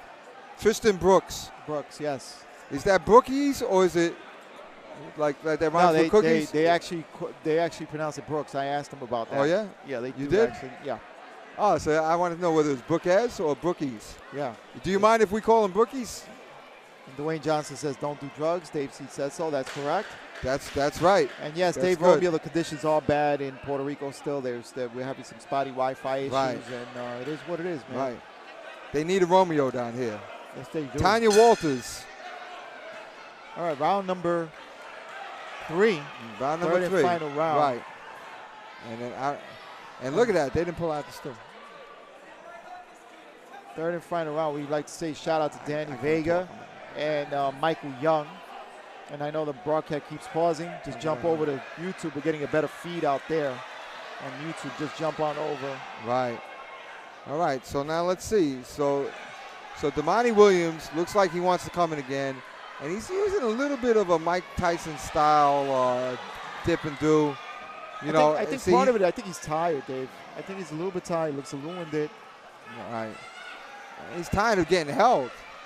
I'll tell you, if I was Damani, I'd headbutt Malero. Not in the face or anything, but hard in the shoulder, just so that he wouldn't hold me. Jaden throwing out that weak jab, and now Damani going to the body, who scores. Right. Now with a nice hook. Now, Right. Jaden also answering. Right. And again, Jaden holding the back of the head, pushing down Damani. And a full front headlock. When is he going to get one? When is he going to get now one? He gets his, oh, man, he wants mediocre. Damani for putting his head down. Yeah. Oh, my goodness. That's horrible. All right. Again, on the ropes, and Jaden spins him around. Right. Damani moving forward, but not really throwing anything. Right. Nice body shot by Damani. Right. Damani again with that left hook right to the body. And Malero is just He's just living on the outside over there. He's very comfortable on the outside. He's throwing punches. Not all of them are getting there, but he's the only one who's throwing punches on the outside. And Damani, unless he gets on the inside, cannot score. Cannot score. Just physically impossible with the height disparity syndrome in full effect. Malero just keeping his hands down and just. I think he's running out a little bit of gas. Right. Spins him around. And he spin him. It's a hold in the spin. It's just not a regular spin. And now he finally gets a warning. Yeah, way late in the third round. I don't think that's going to help. Right. Nice uppercut by Jaden. And now answered with a nice left hook. Right. By Damani. Damani again. And Damani's problem, too, is that he's falling into the trap literally by putting his head forward like that. Because you're telling him to hold my head, you know? Right. Good overhand right by Damani. Good left hook. But Malero comes right back and answers with points. Not hard punches, but he's scoring. This is the amateurs. He is scoring. And he caught Damani leaning forward. He hit him with an uppercut. Malero did. Another uppercut, right hand, and no surprise there, pushes him down. Is the ref going to say something? Uh-oh, the ref's going to take a point. Is he going to take a point? No, he's going to give him a stern warning. There's like 3 seconds to go in the fight. I don't think that stern warning is going to go anywhere. Yeah, that's the end of the round. All right. End of the fight. Right. I'm going to, you know, that stern warning went nowhere. Oh, my goodness. All right. All right, well. Danny Vega is watching. Michael Young is watching. Broadcast keeps pausing. Yes. Yes. And so does my patience.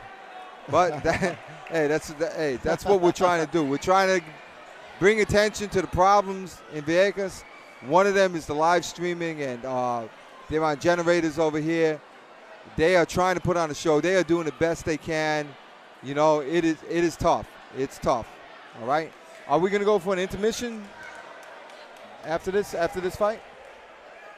Okay, we are going to do an intermission. We are going to go off the air, right? But we're going to come back.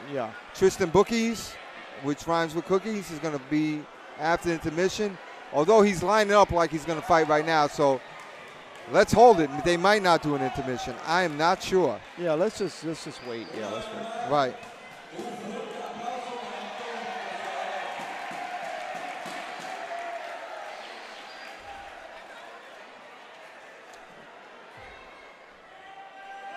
The winner,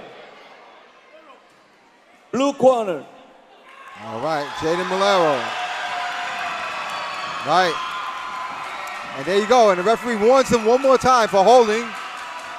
He held on to the round girl. He held on to the belt. He's holding. He's holding. And the referee warned him. Stern warning after the fight. Stern warning. All right, so he's sending the crowd's going wild. People are congratulating Jaden as he gets his way out of the ring. Still a good fight by what happened there. As far as Damani's head kept ending up in a forward position, and that was to his detriment. Every time he ended up in a forward position rather.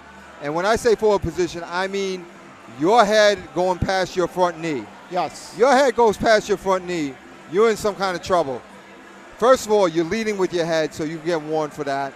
And then in some places, let's not say, oh, the Puerto Rico is just going for Puerto Rico. But it doesn't matter. It's natural. It's a natural thing. If you're the taller opponent and somebody puts their head forward, you're going to lean on them. Yeah, you're going to grab them, lean them. It's almost like an MMA type thing because you're going to come up with a knee. So if it's MMA. Absolutely. So you don't want to get headbutted in your face. So you are going to put that down.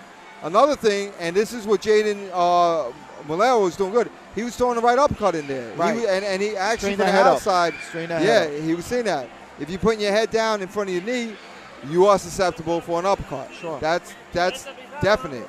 Or a knee. And the last thing is that when you have your head ahead of your knee, it's hard to get leverage on your punches. Absolutely. I mean, you could drop overhands, but uppercuts and other punches, not really.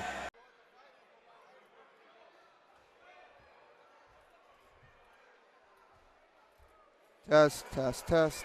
All right. We'll put it up later, huh?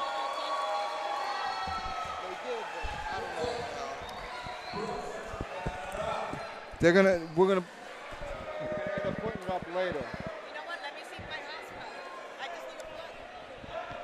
I have a house phone. I was asking you for that before. All right, so we're gonna, this is on a delay now because Right. of what's going on with the internet here. So Right. we're gonna put it up. It looks like we're live. It looks like we're gonna be live in a second. But Right. anyway, all right, in the ring right now, you have Hector Nunez from Puerto Rico with the blue, and you got Tristan Brooks from Canada fighting out of Canada. Tristan Brooks. And Tristan Brooks is a lefty, and we got the lefty-righty conundrum going on over here. Hector Nunez from Puerto Rico is definitely not Trinidad-like. I'm not even going to say he's Cotto-like. He looks almost American-like in the way he's fighting. Yes, he does. You know, That's Hector Nunez in the right, blue. fighting out of almost a peekaboo style, just keeping his hands up. He's got the ammo in. And Tristan, what is that? Tristan Brooks. Tristan Brooks from Canada. Right, he is. Nice uppercut by he Tristan moves Brooks well. now with a nice two-punch combination. Puts Hector Nunez on the ropes, but then spins him around. And besides the lefty-righty conundrums going on, we also have a height disparity syndrome going on in full effect as well. So Tristan Brooks seems to have all the advantages. He seems to be tall and has no problem fighting tall. You need to put this one to the router. Right, exactly. Okay. So, and Hector Nunez comes in with a nice right-left combination, with the left being an uppercut type deal going on. That's right, and I see Tristan Brooks pouring with that right jab. And Tristan Brooks is very relaxed to me, very relaxed. He seems very comfortable in there, although he did get hit with the right hand by Nunez. And Nunez is switched to lefty, but I don't think it's helping him too much. Well, as I say that, he scores with the good left. Now he switches back to righty. Tristan Brooks scoring with that right, going to the body, going up top, And moving around really well. He's a long fighter. And the thing about Tristan Brooks is that he knows how to vary his punches. Right. Sometimes he touches, sometimes he throws hard punches. And going to the body was Tristan Brooks, and going up top, like you said, his whole movement, getting out of the way of fire from Hector Nunez. Yeah, he moves very well. He's and like you said, Gumby type fighter, head all over the place, relaxed. And like you said, the way he's moving around is really, really well. Again, with a nice uppercut, and he's throwing a variety of punches and just hitting Nunez all over the place, going to the body, going up on top with some uppercuts. Now hitting the body again with the jab and that left. A hard left hand right there, George. Putting on a boxing clip, nothing coming back from Hector Nunez at the end of that round. And Tristan Brooks is absolutely putting on a boxing clinic, as you said, George. And Tristan Brooks looks like, well, right now he looks like the real thing. I don't know how good of an opponent Hector Nunez is. I don't know. He didn't show me anything, but that doesn't mean that he's not a good boxer. That's right. He might very well be a good boxer and be totally outclassed by Tristan Brooks, as he was in the first round. And Tristan Brooks pulled out like every trick in the book, didn't he? Yes, he did. I like Tristan Brooks. I liked him when I first met him. When we met and we did a little interview prior to the fight. Yeah. And I didn't get a chance to meet Hector Nunez, but Hector, he's a good fighter. But I don't know if he's just taking the first round off and he's going to come back the second round, but we'll see. Yeah, he might have did that as one of those experimental rounds, trying to feel out Tristan, but it didn't work too well from him there. So I got to see what Hector's about. Hector doesn't look like a bad boxer. He looks like he knows how to move, and we would expect that. But he doesn't know how to handle this height disparity syndrome, which is definitely going on in full effect. And Tristan again being more the aggressor. Looks like Hector tried to throw an overhand right, missing, and now throwing some some haymakers is Nunez. And Tristan again going to that jab, now following up with that straight right. Right. And one thing about Tristan is he's got a long jab, and it looks long. He looks like he's punching you from very far away because he's holding his body weight back on the back foot, and he's letting his front leg get in there and get the reach. I like what I'm seeing. I like Tristan. I think he has the potential to move forward in this sport if he continues. Right, and you see how relaxed he is, right? Very relaxed, moving well around the ring, using the whole space of the ring. Tristan is now following up with that straight down the pipe. And then faking, throwing it, going to the body shot. Again, putting Hector on the ropes. They tangled up each other. The referee comes in to step him away. Right, and that just shows how much how relaxed he is to try a move like that. I'll tell you, he looks like he's a couple fights away from being a pro, Dave. Well, let's not talk pros, George. We're talking Olympics right now. Well, 2019. Yeah. Okay, fair enough. Fair enough. Is this guy an Olympic prospect? Oh, wow. A left hand. He stunned him right there. I think they should have called an 8 count on that one. Well, I don't know. I think Hector might be maybe mismatched a little bit. I'm not sure.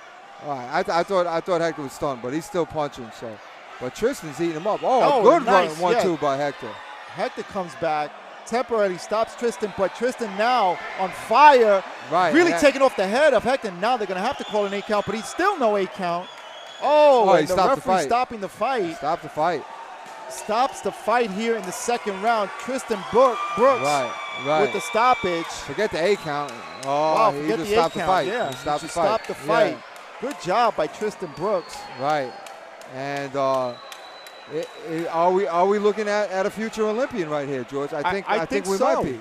I might be. I like the way he looks. He fights long, like you said, and he feels like he's fighting from the other side of the ring, and he's hitting you with, And he's got the tools. You're talking about all the tools. The lefty-righty conundrum didn't even come into play. No, not at all. It's just good boxing. Not at all. He used his jab. He did different things like touching with the jab and sometimes throwing it hard. He's sometimes too hard, sometimes too soft. He gave different looks. He showed speed. He showed power. Right. He showed range. Right. He did. Look good. I like this guy. Yeah. I want to see him again, and I'd like to see him, like you said, maybe going to the Olympics. Right, and he didn't have a problem on the inside, too. He was very interesting. He had defense, he had offense, he had speed. He was very, very interesting and entertaining to watch. But the question is, how good is Hector Nunez, Sure. Is he coming out just to fight? Is Hector Nunez a prospect or a prodigy over here in Puerto Rico? We don't know. We just didn't see enough of him. He was definitely overwhelmed in that match. It was a round and a half, and we really can't say anything about it.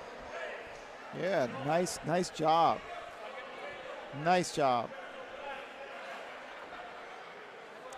So we're still plagued with some internet issues here. So if you're watching it, you're going to be watching it later than the fight. Yeah, right. We do apologize for that. But we are going to show this fight in its entirety.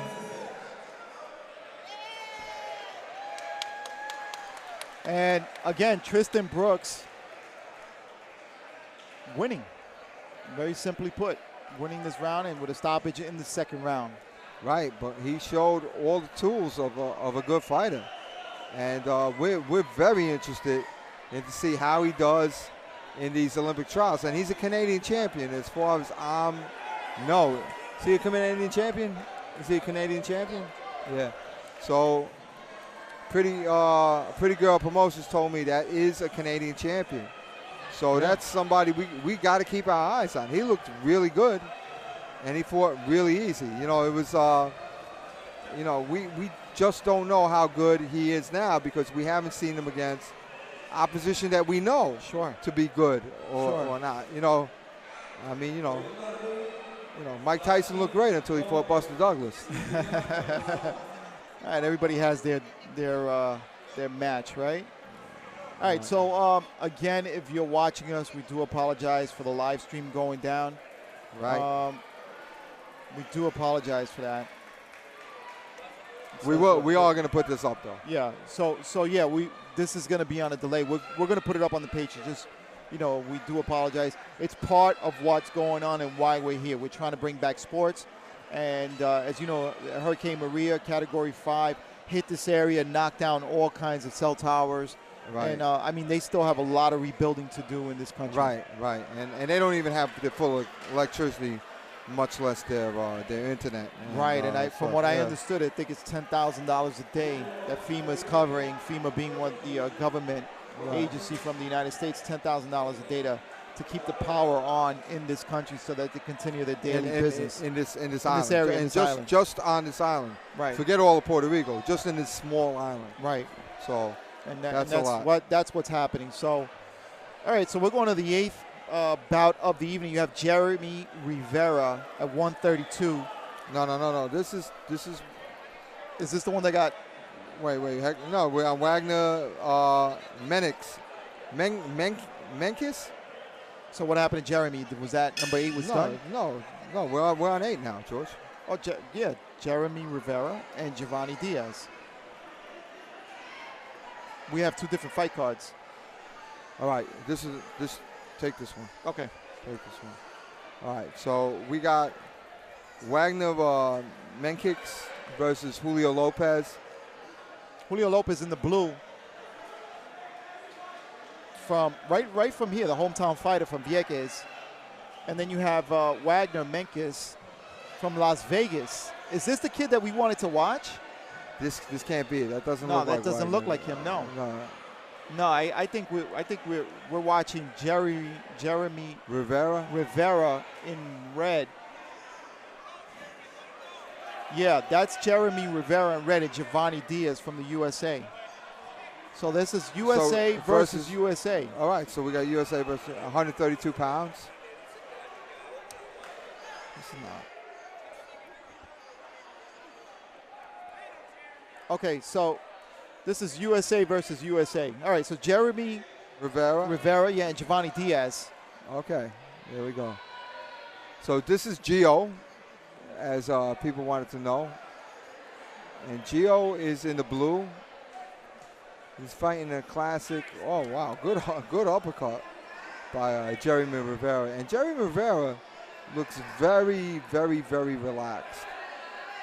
And Giovanni is, I don't know quite what his strategy is. I'm not sure what he's trying to do. He looks like he's trying to come in, but when he gets inside, I don't see him like really throwing punches. That's terrible if you do all that work to get inside. Right. And he's short. We got a height disparity syndrome going on. Jeremy Rivera seems very relaxed. And Jeremy Rivera is a little bit strange too in his strategy because he's tall and he looks like he's trying to come in. And when he comes in, he seems to be getting tied up. And he gets caught with a couple of hooks by Gio over there. Strange. Jeremy Rivera maybe he had a growth spurt or something, George, because he's fighting like a shorter fighter. And, he's taller, but he's ducking under hooks, and he's trying to get inside. He's coming in without jabbing. And you think it's because Gio. he's fighting the shorter fighter that he's going down to his height? Is that what? Because I see some guys doing that. Yeah, that's definitely a mistake if you do that, and it shows an experience. And Gio is scoring with big-time hooks right now. And Gio just seems to be somebody who likes to throw hooks, likes his power punches, a la Marvin Hagler from back in the day. Throws haymakers, and does not care. Sure.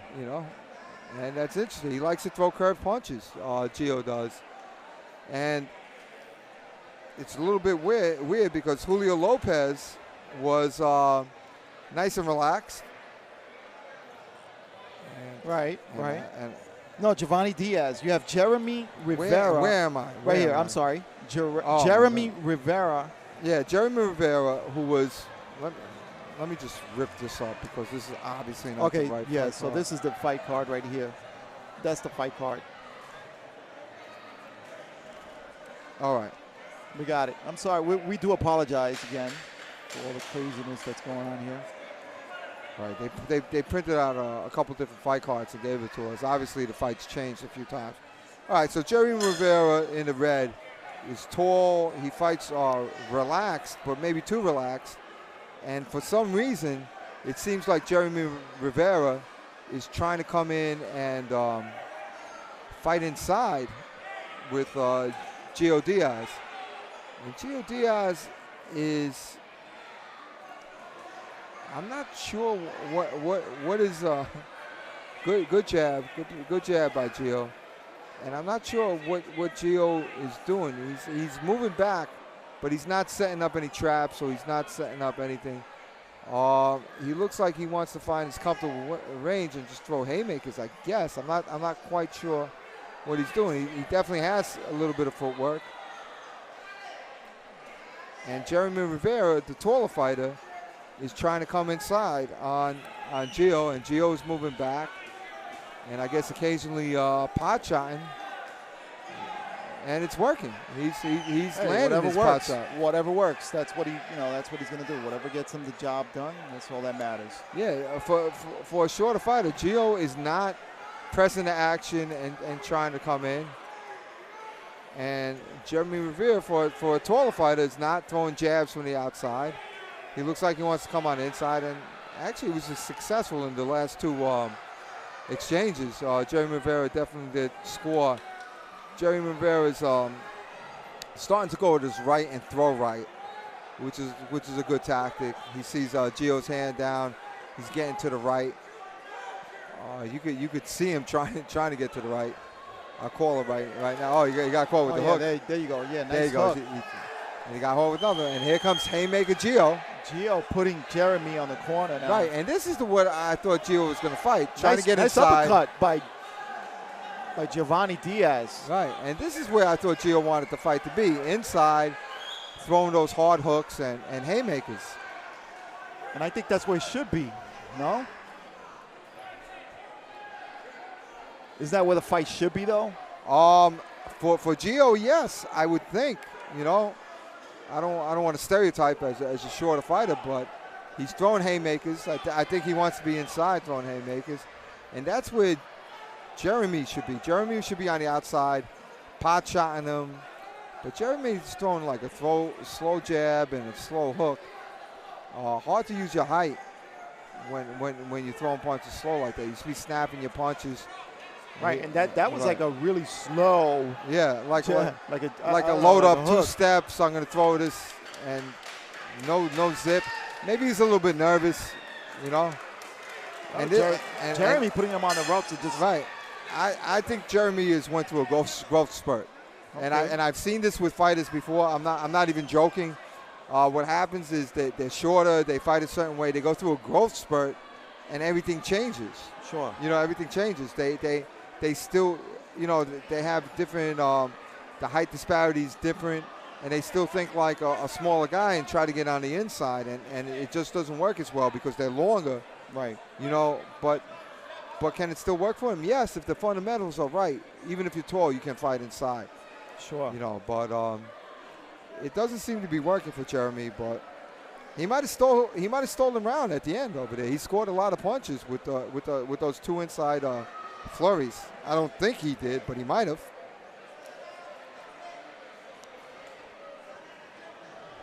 All right, so we're still trying to get going here, and we do apologize. I know we're getting people are upset, Days. People are upset on the internet. Yeah. You know, and that's not our fault. Unfortunately, the live stream that was going on, they started sharing this thing and the password, and it just killed us. All right, so Jeremy Merritt comes out with a nice hook, but now it looks like Giovanni Diaz connecting with a couple punches there. And this is exactly the type of fighter I expected Giovanni Diaz to be. A little bit of movement, hopping in and out, picking his points on when he wants to come in, and then unloading with those haymakers. And there he goes again. He's stopped. A good pot shot right hand by Gio, and then this is what I expected him to do: come forward and work his shots up and down. And Giovanni Diaz kind of sat on the ropes, his duck is he sticks his behind out and he ends up sitting on the ropes. He's done it twice. Oh, whoa. And a warning now from the ref. Wow. Okay. So Jeremy Rivera is. I'm wondering if these two guys are novice fighters. They really look like beginners. Yeah, they don't look like they have a lot of fights under their belt, but they're still, they're moving forward. I mean, and this is where it begins, Dave. They still, this is where it's at.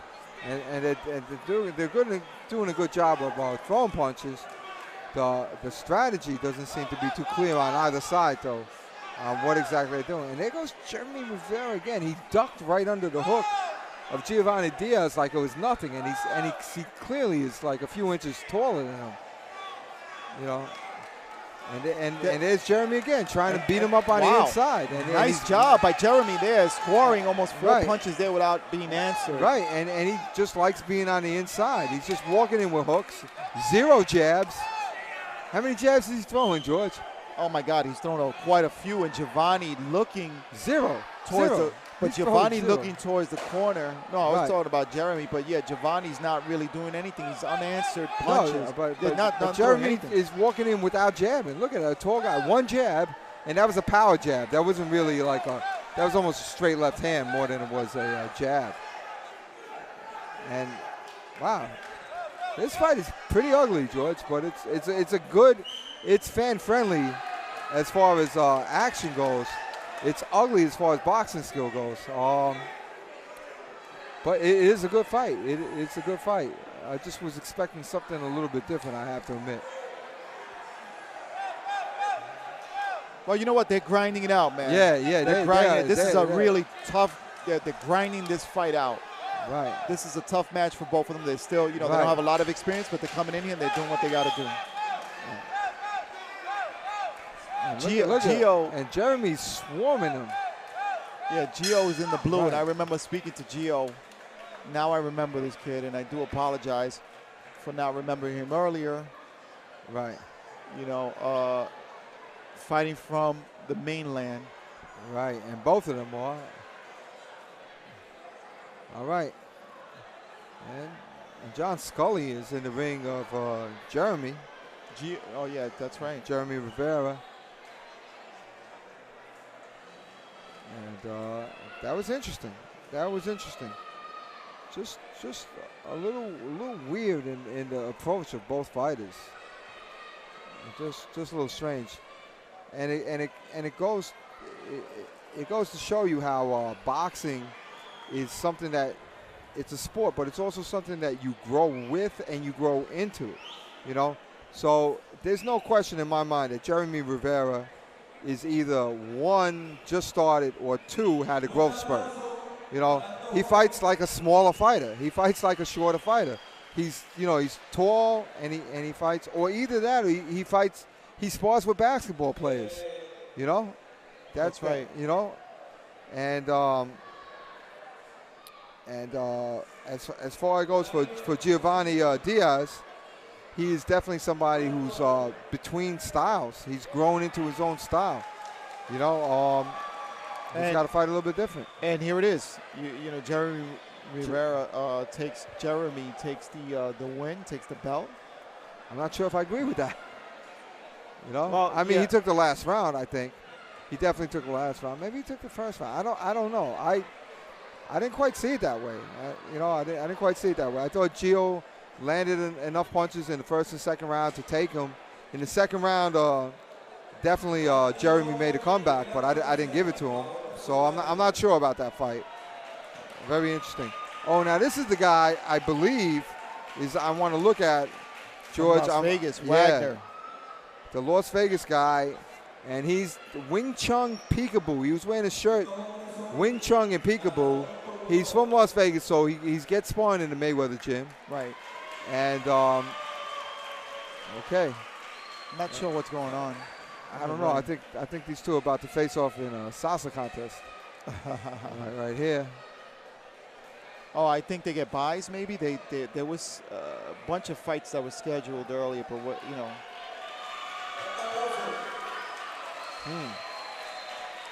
Okay.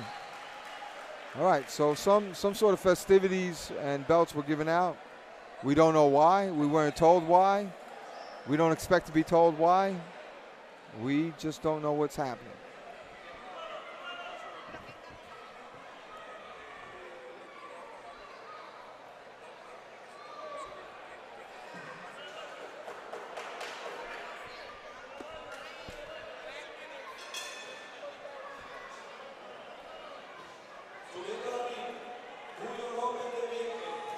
All right, so in the red corner, this is the guy I want to look at. Wagner Mensis. I'm going to say Mensis, you know. Okay. I don't think it's Men Kicks. There's a Menciscs. I don't know. And then Julio Lopez is a local guy in the blue corner from Vieques. And he's praying right now. He's praying that another tsunami isn't coming his way, you know, in the form of this kid from Las Vegas, Wagner, who's borrowing somebody else's shorts, because I was asking him about those shorts, and he goes, I borrowed them. So I was like, oh, those are some interesting pink shorts. What's it about? And he goes, I borrowed them. So, you know, that's boxing and how it is.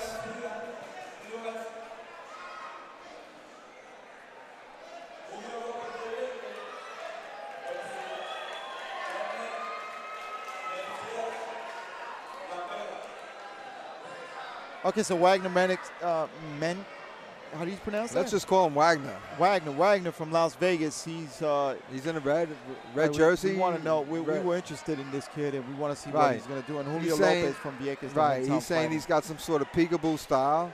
And peekaboo, you could think of Floyd Patterson. You could think of Mike Tyson. And then there was, I always forget, but there was a Spanish champion. I'm pretty sure he was Puerto Rican too. Yeah. Wilfredo Benitez, was it? No, not Wilfredo Benitez. It was. No, I'm trying to remember the Spanish. Yeah, it's got a simple name too, something like Jose Torres. So I like a very simple name. And then we're looking at Julio Lopez, and Julio Lopez, I could tell he's coming out with that classic Puerto Rican style, Tito Trinidad-esque. Looks fast, throwing some hooks. Nice job scoring Julio Lopez right away with a nice hook, catching Wagner. Wagner getting caught again with missing with an uppercut. And Wagner is kind of square, and that's how you have to be in a peekaboo style, because that's how you generate your power. And Julio Lopez really going to town here, going to work against Wagner. Gets caught with a big right and another big right. Now combination after combination, missing with that uppercut, but catches him with two big. He's not missing with that right hand. That's correct. That right hand, he got him with two hooks. Catches him coming on the inside, and again now, Julio Lopez, right here from Vieques, the hometown guy, he's got a putting on a show. He's got a nasty low hook type uppercut thing, and then we see some of that head movement that we were looking for from Wagner. And Wagner now trying to figure it out. Right. And he's got to move his head, like you said. He's got to move to get out of the way of those nasty punches from Julio Lopez. Right. And the thing about a successful peekaboo is that if you're going to try a peekaboo defense, when you make those moves, you have to have punches. I mean, it worked well for Mike Tyson, but when Mike Tyson moved, you have to worry about getting hit by a telephone pole. And there's an 8 count. 8 count for Wagner. Was that a body shot? It looked like he scored to the body. It looked like he hit him with an uppercut and brought him up. I couldn't see because the ref was in my way. Yeah. But it looked like he scored with. And again, Julio coming back right away. Yeah. And if Wagner doesn't do anything, the ref's going to stop this. The bombs are coming in from Julio, and the referee calls it off. No, another standing 8 count, George. Standing 8 count. Okay, 8 count. One more is going to end the fight. No, you're right, George. He's going to call it off.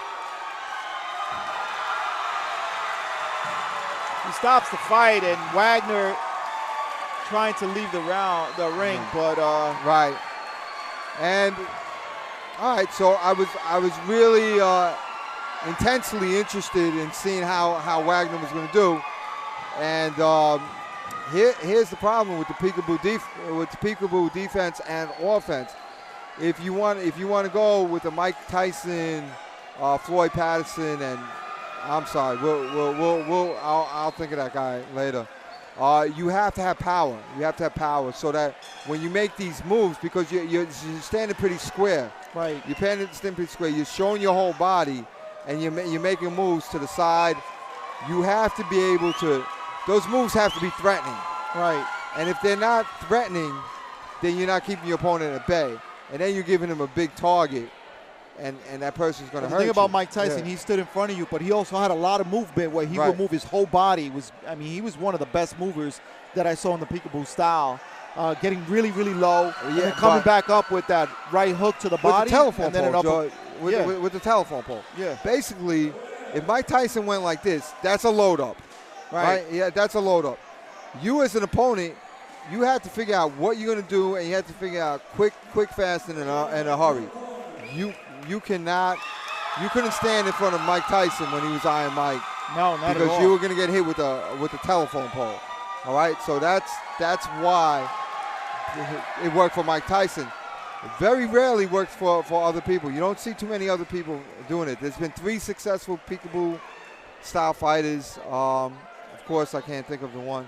Well, how about this kid, Julio Lopez? I mean, this guy was something else, man. He came in here like fire, and it didn't matter what style was in front of him. I believe this kid is really a really good boxer. Yeah, and he looked good, and he didn't have I didn't see him with a team uniform on. So he's one of these prodigies from Puerto Rico that's not getting fights, because he's in a small island. Is that what we're here for?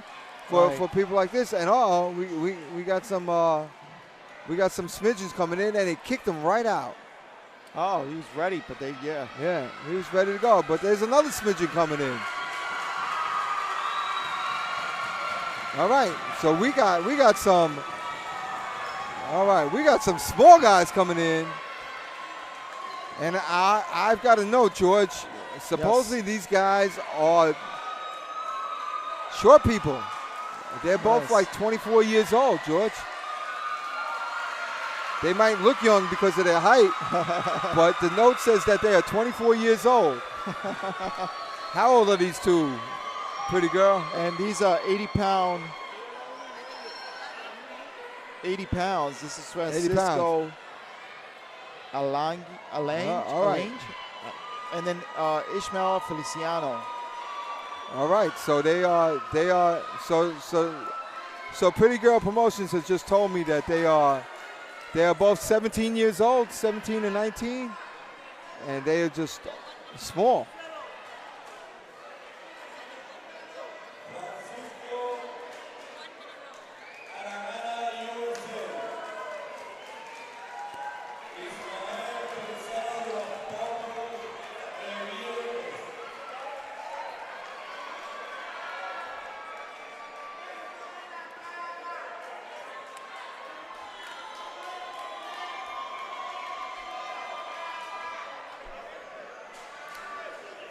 All right, so there you got it. We're doing 1-minute rounds. These are 11-year-olds. So forget the hype.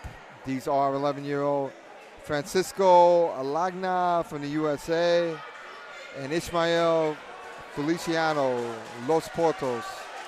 And Ishmael is in the blue and white.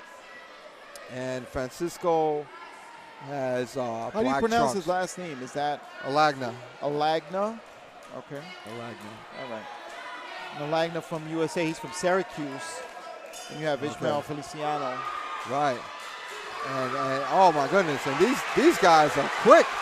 Ishmael Feliciano right away. Right. Going to the, starting off very, very fast. And a big right. Right. And a combination. Wow, this kid's a good. Ishmael Feliciano doing a good job here, but now fighting back is Francisco Alagna. Right, and Francisco's coming forward and charging.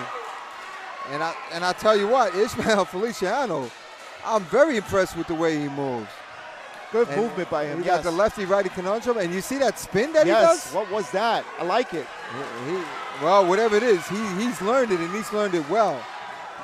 It's like a check hook, but he does it coming forward. And how about this, Ishmael timing? Did you see that? Yeah. Like loading up that punch. But Francisco is not phased, and Francisco is throwing some punches himself. That's right.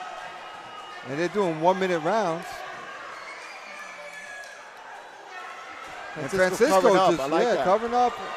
Boom, and that's it. 1-minute round. And these guys, they let a lot of punches go in that minute, I'll tell you that. Very fast. Yeah. Very, very fast. Like that. So Ishmael Feliciano is a lefty. He throws a left hand and a right hook, and not much else. I don't see him with any jabs. Francisco Alagna in the black trunk is a little more classic with his punches. He kind of has like the classic 1-2-3, and he likes coming forward as you would expect an 11-year-old to do. What impresses me with Ishmael is that at 11 years old, he's hopping back and forth and actually setting up traps. That's right. I saw that. Very good. Setting up those traps and loading up, too, when he's setting up that trap. Loading up and just waiting for Francisco to come in. And he's got some crazy spin that he does off of his hook. I think Lomachenko learned that from him. Oh, yeah. You better not let Lomachenko see this, because Lomachenko will steal those moves. Absolutely. Coming in here like the Matrix with those moves. Right. Little Ishmael Feliciano from the hometown fighter. He's starting again right away. Francisco comes in, but and I'll tell you what, Ishmael's hook is like unbelievable. Although Francisco caught him with a good jab in the middle of all that swinging. And did you see that? He did like an under-over, right? He did a... but I think it's... He got caught with his forearm over there. I'll tell you what, though, Francisco is covering up very well. Yes, he is. Yes, he is. And he's not phased. Not phased at all. And he's catching Ishmael and sometimes. There he goes again. And he blocked Ishmael's punches, and he threw punches of his own. And Ishmael is whipping some punches. Yeah, nice straight jab by Ishmael. And if you don't see future champions here, you just can't see. And look at Francisco. Francisco's pushing forward. And that's the end of the round. Wow. And Francisco. Fast-paced fight. And Francisco came forward with some really nice punches at the end of that. Yes, he did. That was very interesting. I like these kids, man.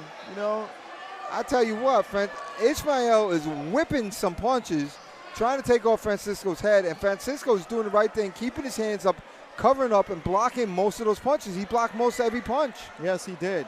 And he's unfazed. He's totally unfazed. Completely unfazed. He's still coming forward, and that's his dad in the corner there giving him instructions, and he was cheering him on to tell him to come forward before and not to be fazed by it. And you see that his dad is giving him some instructions there. Are you sure he was using those exact words? Yeah, because I heard him. I actually heard him. Oh, yeah? I actually heard him. Yeah. Oh, that's where you got it from. He's been saying don't be phased, huh? No, I saw him saying don't worry, keep going forward, keep punching. Did he say the word phased? Oh, no, I had to paraphrase it, but yeah. It's just okay. There you go. He's smacking on the calves. I don't think that round means number 3. Third and final round with these. Oh, Francisco switches to lefty and starts hitting Ishmael with some jabs. Ishmael is whipping that left hand right hook combination. And look at the foot movement on Ishmael Feliciano. I like that, man. Good foot movement. And Francisco has it too. Look at him. He's jumping in and out. Yes, he does, man. Look at this. Now Francisco moving in. Right. And Ishmael did score with about 3 left hands, 4. Yes, he did. He scored again. Right.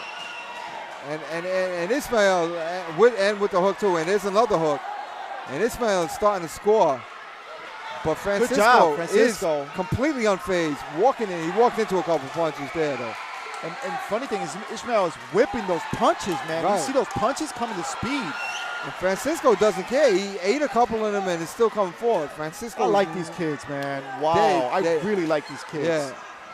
And Francisco did a shuffle change footwork. He did a shift right in the middle of that. Oh, my goodness.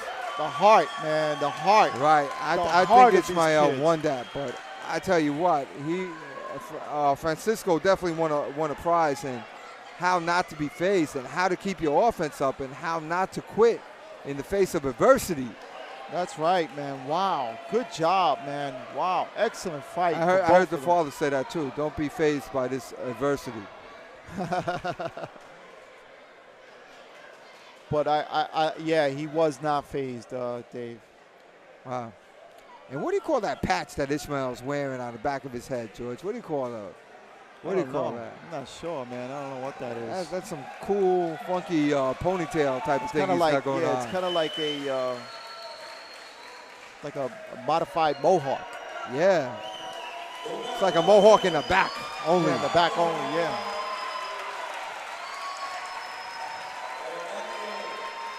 Great job, man.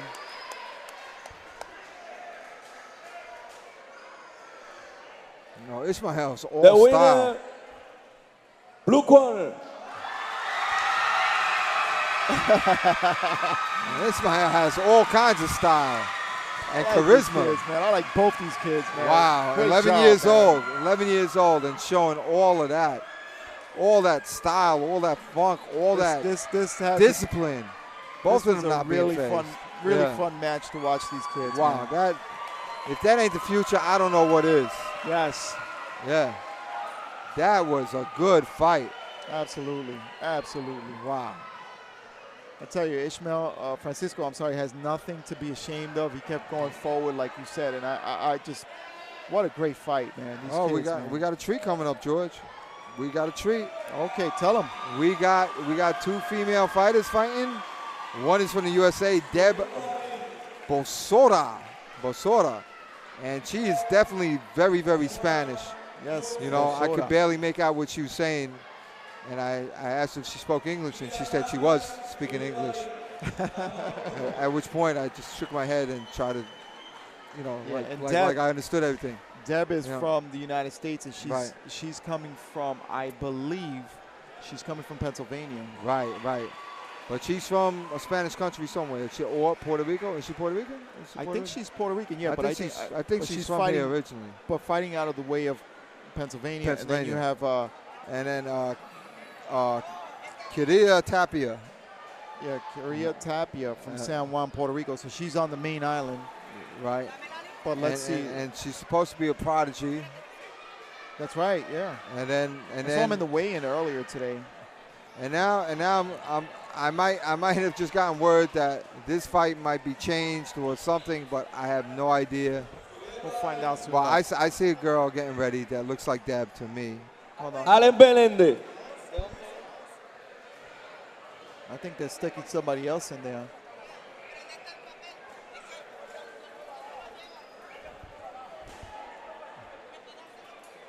Well, I have no idea what's happening, but I do see a female getting ready over there, and she looks really good. Warming up. They might be sticking in another fight before this, George. That's what they might be doing. Oh no, Johnny Said is coming in now. He's got his gloves, but I don't know. I think he gets a. No, I see 2 guys. Yeah, ready that's to Johnny fight. Said coming into the ring. Saeed, right? Yes, right, Saeed. All right, so that's Johnny Saeed. Yeah. And who is he going against?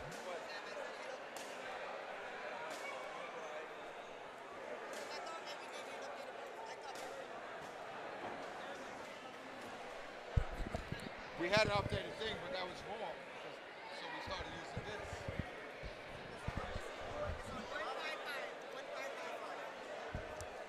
All right, so Johnny Saeed is coming in, and we don't know if he has an opponent. Let's see.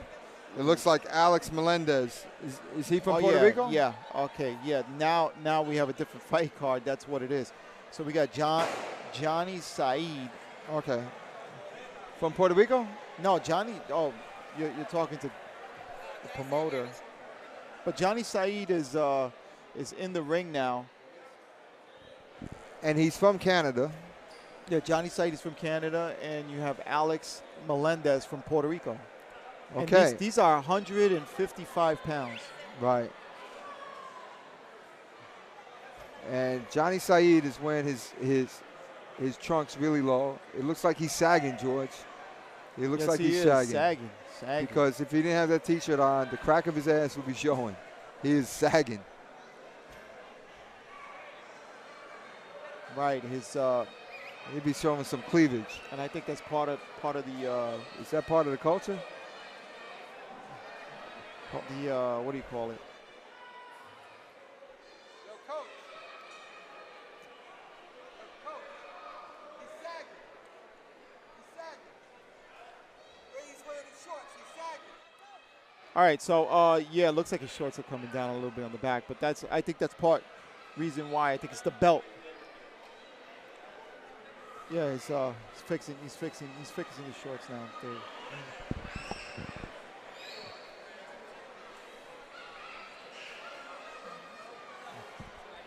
Look at that. And coach is, it's funny. It's funny. All right, and Alex Melendez, he looks like one of these classic fighters from Puerto Rico. I could just look at him and he looks classic to me, George. I swear, with these Puerto Rican fighters, I mean, they're so disciplined in their stance and their movement.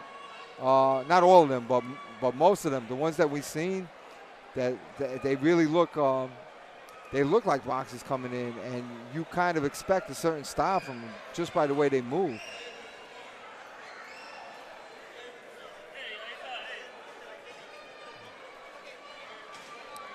All right.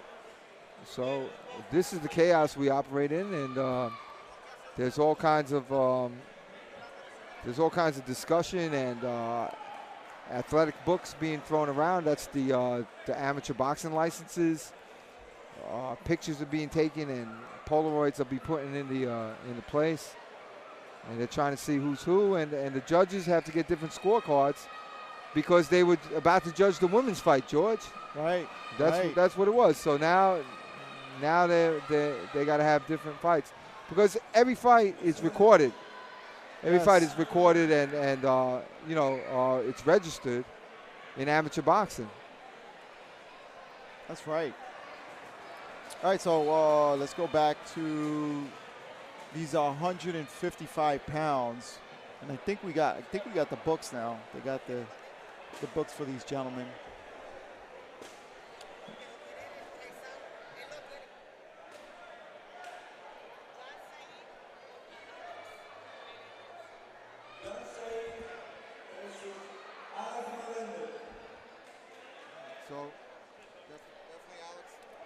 Yeah, he definitely Alex Melendez. That's definitely Alex Melendez because he raised his arm, and that's definitely Johnny Said Saeed because I spoke to him before he earlier yesterday and today. Right. All right, so here we go. Meeting in the center of the ring, these two. And Saeed is from what I understood, and he's got like 30 fights under his belt or something like that, right? I think he's got some experience. Let's see. Well, all right, here we go. Round number Saeed moves around. Johnny Saeed, he's got a classic stance. Yes, he does. Nice jab right to start. And the Puerto Rican boxer has a good stance, but it's not as turned as the other classic fighters were. He's a little bit square. And Saeed from Canada. And he's very relaxed. Oh, he gets warned. What is going on here? I haven't seen one Puerto Rican fighter. Oh, look at this. And Saeed's got all the moves. Yeah, but Alex Mendez turned his back. He just turned his back right on Johnny Saeed. No, that was a do-si-do move around. And again. No, he's not turning his back. No. That time it wasn't. Yeah. But look at Saeed come. When Alex Mendez came in, Saeed waited for him with a nice uppercut. And again, Saeed looking for that uppercut. Yeah, and he really looks really comfortable in there. Yeah, he looks like he comes out of the same. Does he come out as Tristan Brooks because he fights very similar to Tristan Brooks. Very loosey-goosey, moving all over the place. Yeah, very relaxed. Absolutely. He might have problems with the amateurs, though. Oh, he's getting one for holding. Do you see this? Yeah. Oh, a little hometown refereeing going on right here. Right. And Alex Melendez is throwing some punches with bad intentions, but he's not reaching Saeed yet. Saeed moving away nicely, using the ring. Yeah. To get out of the way of those punches. And again, scoring with a nice two-right combination. I like the way Saeed is moving around. You see that? Right in front of him. And Alex Mendez not being able to connect. Right. So you can see the influence of their coach on this one. What Saeed does is he does grab though on the inside, but if you don't want to fight on the inside and you grab and they don't want you, you're okay. And Alex Mendez scored with one shot, but it seems like he took 4 to get it. He's not winning any of these exchanges right now. And look at that. Johnny Saeed is staying right in front of Alex Mendez. Right. And Alex is throwing punches and not able to connect because of the movement of Johnny Saeed. Yeah, Johnny Saeed hit him with the shoulder. He's using pro. Yes, he tricks. is. Yes, I saw that. If he's interested in going to the Olympics, he's not going to be able to do these type tactics. These are advanced pro tactics, George. This is not Olympic tactics. But I got to tell you, I'm impressed, Dave. Yeah, even impressed. the way he dips his head down, he would get warned with AIBA type referees. The way he dips his head down, you know. But he's that doesn't mean he's not good. He's very good. Oh man, he does that pushing.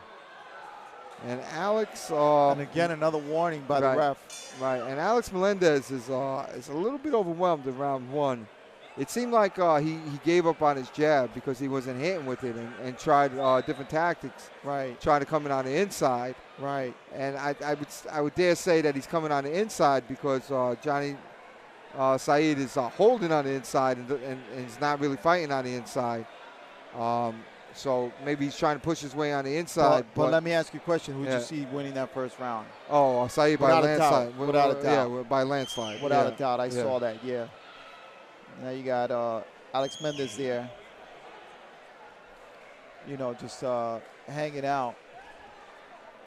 Okay, so that's waiting for instructions from the corner is Alex Mendez to see how he's going to figure out how to take care in this second round. The movement of Johnny Saeed standing in front of him and not able to hit Johnny. Really impressed by that. Yeah. And reminiscent of Tristan Brooks. They're from the same gym. They fight very similar. You got to say that's the way the coach teaches it over there. I like it. Yeah. I like it. I like what I'm seeing. And he's not just and a big left by Melendez. Yeah, scored. Will that change the fight at all? I don't know because Saeed he looks still relaxed. Yeah. He's hanging in there. Right. And Johnny trying to come in with that uppercut, missing. Right. And Saeed said he's got hit in back of his head, but he ducked that way, so that's going to happen. Look at Johnny using his jab, and now with a nice little shuffle of punches there, mixing it up. Yeah. And he's doing some of the stuff that Tristan did. He's throwing the punches without as much power, but he's throwing a bunch of them. Amateur boxing that's going to score, and that's going to set up bigger punches later. And Johnny's using the ring very well, very, very well, moving out of the way of those punches. And Melendez has made up his mind that he's going to come in, and he's going to try to hit him with something hard. And this is getting to be an exciting fight. Melendez is throwing hard punches, but... And again, getting a warning as Johnny for the shoulder. Shoulder bump, yep. Look at him, he's just hung on his head. And he's getting warned. They're both getting warned. And that's something that, you know, like, I don't blame fighters for pushing down on a guy's head if he's going to lean into you. Yeah, I don't see anything wrong with that. You know, it's just you have to protect yourself from getting butted in the face. You know, wow. And Saeed is like showing all the moves. And then he climbed on top of him with an unorthodox. Well, no, hold. You know, Johnny went underneath. I'm sorry, Alex Mendez dipped. No, he dipped a little. Johnny Saeed jumped on top of him, George. He's dipping. Melendez is dipping. He's doing normal stuff. Saeed is like jumping on top of him.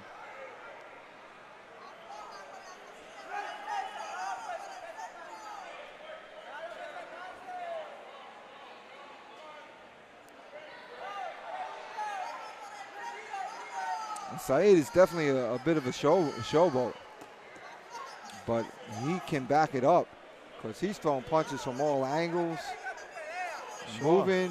Yeah, has good foot movement. He's frustrating Alex Melendez. Right. Yeah. Oh, Melendez caught him with the hook, and Melendez is doing the right thing. He's coming in. He's coming in, and he's throwing as hard as he can. And Johnny Said is climbing on top of Johnny. Yeah, he's going to lose a point for holding on at this rate. Yeah, that is too much. Yeah. You know, that was a little too much. I mean, he's just grabbing this guy's head. He's if it's the pros, it's something. But even in the pros, you get warning for stuff like that. But yep. And now it looks like Alex Melendez hit him in the back of the head. He ran out of frustration. And with a little elbow, too. Right, yeah. Followed up with an elbow. Right. It looked like Saeed went to touch gloves, and Melendez tried to give him a little bit of a hook right there. That's what it looked like. So this is pretty interesting. So they got a lot of swag in this gym from Canada. I don't even know what gym it is. So it would have been nice to have a little information, but we don't have it.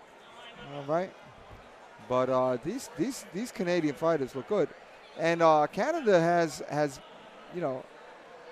a history of good boxing, and these guys are bringing it. They got style, they got pizzazz, and I'm very impressed. And you know what? The thing about it is that I was talking to them earlier in the week. I think it was yesterday. Was it yesterday? I think, yeah, yesterday. And what they were saying is that in Canada, a lot of the gyms are plagued with the now MMA, and they don't have a lot of boxing going on in these gyms. Right. Well, I wouldn't say plagued, but, definitely Phil. All right, so look at that. Look, this is what I'm talking about. He's jumping on top of his head. That is. And now a shoulder bump by Alex. And, Alex, rightfully so, he's frustrated. Right. Now it's getting dirty. Now these guys are throwing some big power punches. Right. Right. And again, there goes Alex Said. Same thing. Right. He's pushing hanging on the back of the head. Yeah. And Alex Melendez is not learning in this fight. He keeps throwing to the head, and Said is all right. So Said is pulling his head down. Yeah, and Said is ducking. Because of that, now Alex Mendez's headgear looks like it's coming off. Yeah, so they're going to adjust the headgear now. Well, I tell you what, like if you keep throwing headshots and the guy keeps ducking under him, you have to make the adjustment, and the adjustment is to throw uppercuts. And Melendez is not doing that. Watch, he's going to throw a big overhand right, and Said's going to duck right under it. Okay, so now Alex Mendez complaining about being held down. Right. And again, the referee warns they don't believe in taking points over here. Look, and you know what? Said did something. He saw that that Alex was bending down, and he hit him with an uppercut. Yeah. He's coming in, yep. Yeah, that's saying something. Oh, with two big shots. Right. By Johnny Said. And now Johnny Said is holding. And he gets thrown to the ground. Yeah, Alex Mendez frustrated. Right. And just tosses Johnny Said to the corner. And what are you going to do if he's holding on? Yeah, but I don't blame him. He's frustrated. He's frustrated. Absolutely not. It's not frustrated. Said's holding on again. And it's not frustrated because. What is he going to get? His 19th warning? Yeah, it's not frustrated because he's not able to fight. It's frustrated because of the tactics that Johnny Said is using. Right. And don't get us wrong. Said is fighting a great fight. He's outboxing Melendez, but he's definitely breaking some rules, and he's using a lot of dirty tactics.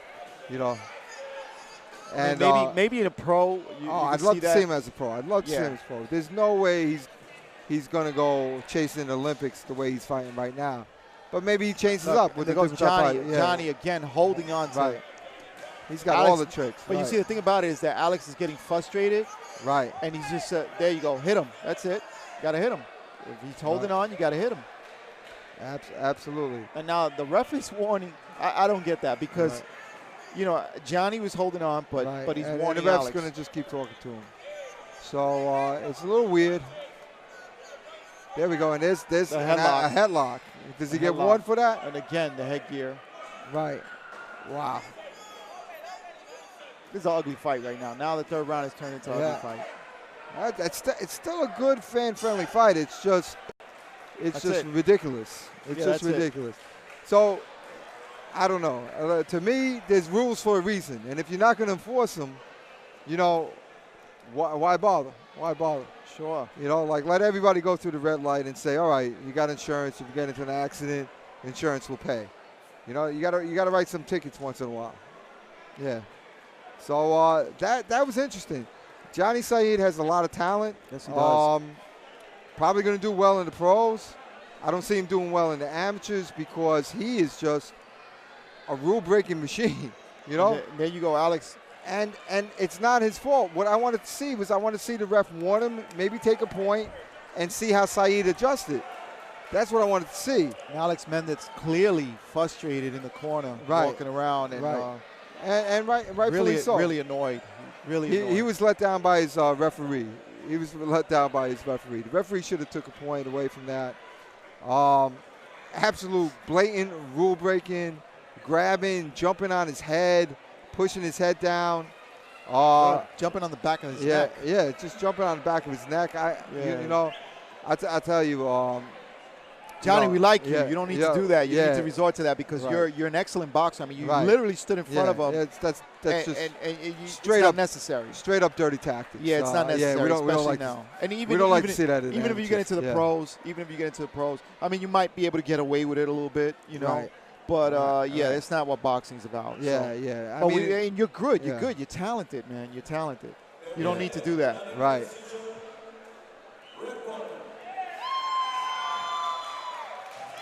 Right.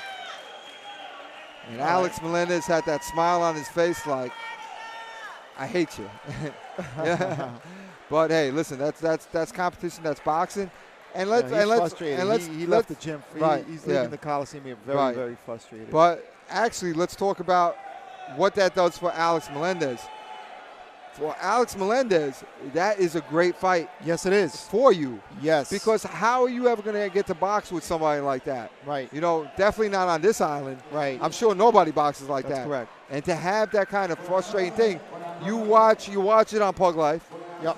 Watch it again. Watch it a few times. You made a bunch of mistakes, right? One of the mistakes where you kept throwing overhand rights. Saeed kept ducking under it. You kept rushing in. And getting your head pulled down on. You can't do that. You got to pick an angle. You got to change it up a little bit. You got to fake the rush in. Maybe a little set a trap and have to come in and whatever. Right. You got to do something. You have to change it up because if you keep doing what you do, and the other person keeps doing what he does, nothing's going to change. You know, it's like you're being stubborn too. You have to change it. You have to look at that fight and see what you would have done differently.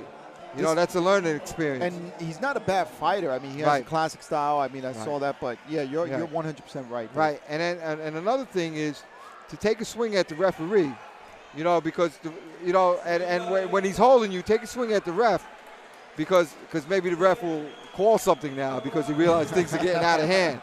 All right? So, all right, don't tell him you heard it from me. But the next time the referee allows that kind of nonsense to happen, take a swing at that ref. All right. So Basota is winning, and she's repping Puerto Rico with her attire. Yes, and now this is the ladies fighting. And this is Tapia, right? And this is Tapia, and from what I understand.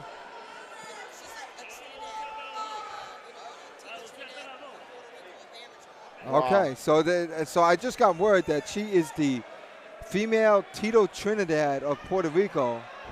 And Deb Bosora, repping Puerto Rico with it looks like a red crushed velvet / glittery Puerto Rican flag, and she's ready to bring it. Right. All right, so they go. And I saw the weigh-in earlier. So Kira Tapia from San Juan, Puerto Rico, and Deb Bosora from USA. And I think Deb is fighting from Pennsylvania. Right. I think she's out of Pennsylvania. She's definitely Puerto Rican, though. I mean, and I'm talking about born over here.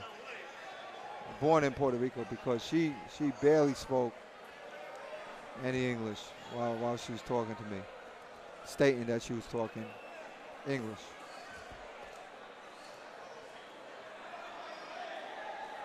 All right, so we're waiting for the scorecards to be passed out to the judges by the referee before the start of this fight.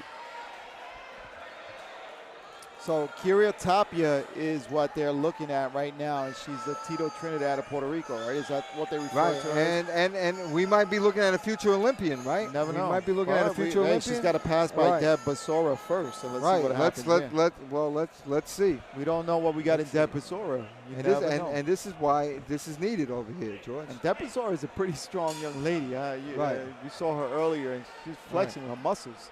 Oh, the lefty-righty conundrum going on. So Tapia is a lefty, or at least she comes out as a lefty. And Basora came in with a good 1-2-3 combination. And they're both from Puerto Rico, by the way. Deb Basora was born here in Puerto Rico. She's with the, I believe I said that. With the flag. Yes, I know you said that. Just restating it. Go ahead, George. Say it again.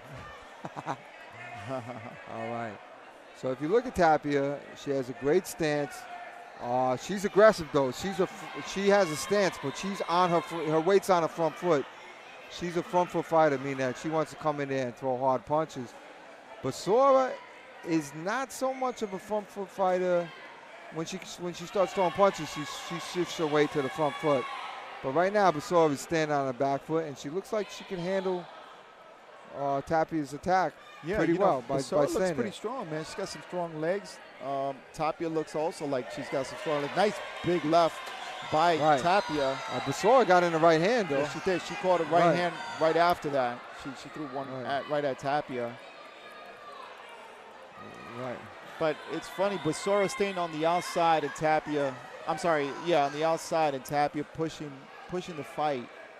She's pushing the fight, but she's also being defensively responsible. By not coming in and just jumping in and staying there, because Basora has that right hand and she's threatening with it. And there she goes again. With that right hand. Basora with that right hand and again with the right hand. And that's like the cannon in the fort. If she comes in, you throw that right hand. That's what Basora is doing. Oh, nice combination by Basora too to put down Tapia, to hold Tapia back at bay. And now scoring is. Wow. What? A count. Why? Punch? I don't know. The ref must have saw something. One good punch. Yeah, I didn't get that. It was a left, a straight left. But it was a good punch though. It was a good punch, but I don't know if it was enough for an 8 count. Right. I don't know. The ref saw what he saw though. Obviously, he's got a better view. And Basora is holding Tapia off with a good left hook right hand. Although Tapia is getting in and scoring, but she's not able to nice right to steamroll. Basora, another right by Basora. Basora missing with the right, and Tapia scoring with that left. I think hitting the gloves though, right? Yeah. Nice Tapia. body shot by Tapia. Yeah, right. Catching Basora trying to come in, and again to the body, Tapia does. And again with a nice straight left to Basora. Basora trying to come back, missing with that left. Right.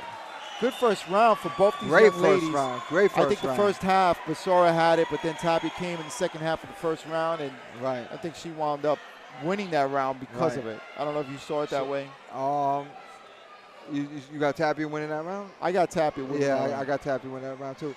Basora definitely scored multiple times. Probably that's on the strength of the aggression of Tapia. Tapia's coming in. Now in round 2, does Tapia change her attack a little bit, because she was just trying to steamroll Basora, and Basora was ready with a right hand left hook. Does she start baiting her a little bit? Does she change up the rhythm a little bit? But what do you suggest? Because now it's Tapia's.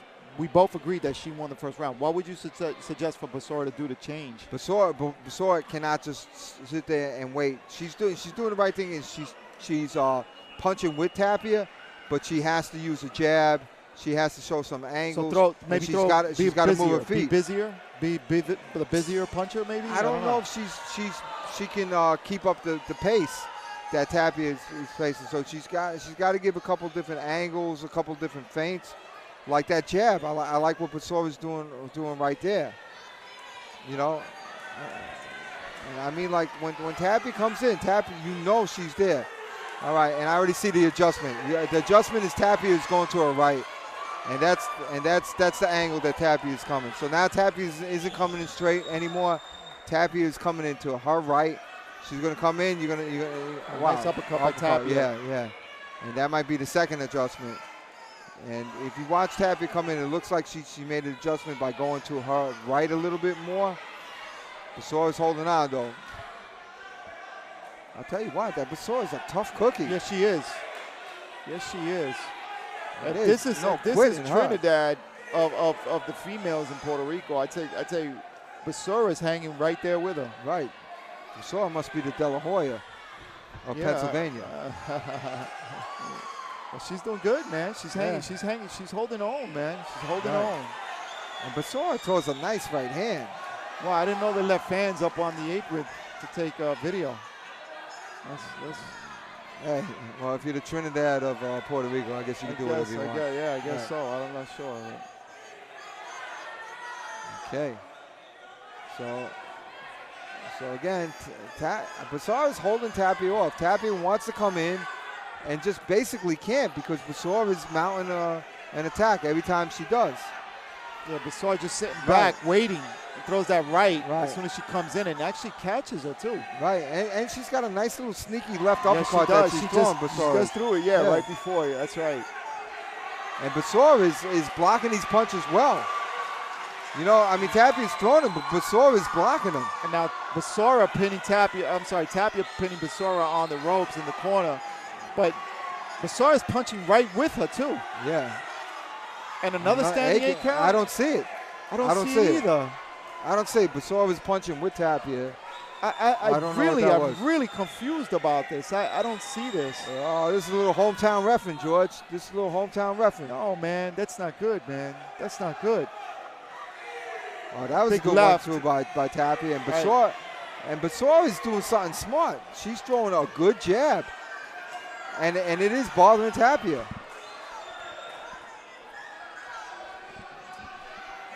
I don't know. I just don't see Tapia as the Felix Trinidad. No. Nice sneaky uppercut by Tapia, but Besora's still hanging in another uppercut by Tapia. But Besora's answering. She's there now. Tapia being a little bit more aggressive now. Right. Besora with a nice straight left. And now Tapia working inside, outside. And Besora's moving ahead and coming back with punches. She just came back with a good left hook. She ended the round pretty decently. She did a good job, man. Let's give credit to Besora. Yeah, man. Absolutely. And she's got the Iceman, John Scully, in the corner. And Besora is really a trooper. Really a trooper. I like her. I want to see more of her. Dave. I don't see Tapia as so much as the Felix Trinidad or the amateurs. But who knows? She might, and maybe she's rolling through Puerto Rico like this, and that's why Puerto Rico also needs this type of international fight. They need this type of international fight because if she's rolling through everybody in Puerto Rico like this, what happens when you get a Besora? Right. You can't roll through Besora. That's correct. Besora is a tough woman. No matter how many 8 counts this referee's calling. She's still there. Right. And both of them were unwarranted in my opinion. Right. And our opinions mean what, George? Nothing. And let's shout out to the ref because he's out there, he sees things and he's responsible for the round for number the health 3. and well-being of these fighters. So Besora scored with a good hook. And nice with a nice hook again, missing with that follow-up.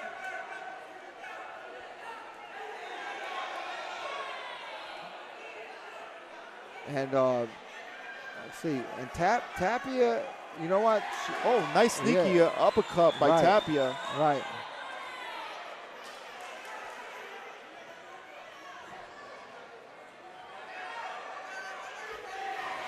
Nice body shots by Tapia. And I'll tell you what, Tapia mounts more of a body attack than any female I've ever seen box.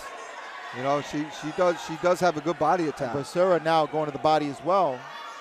I think Besora might be the stronger of the 2 punchers. I'm not sure, Dave. What do you think? No, I don't think so. But now you know what I think. I think Besora's running out of gas. Yeah. She slowed down a little bit, and Tapia.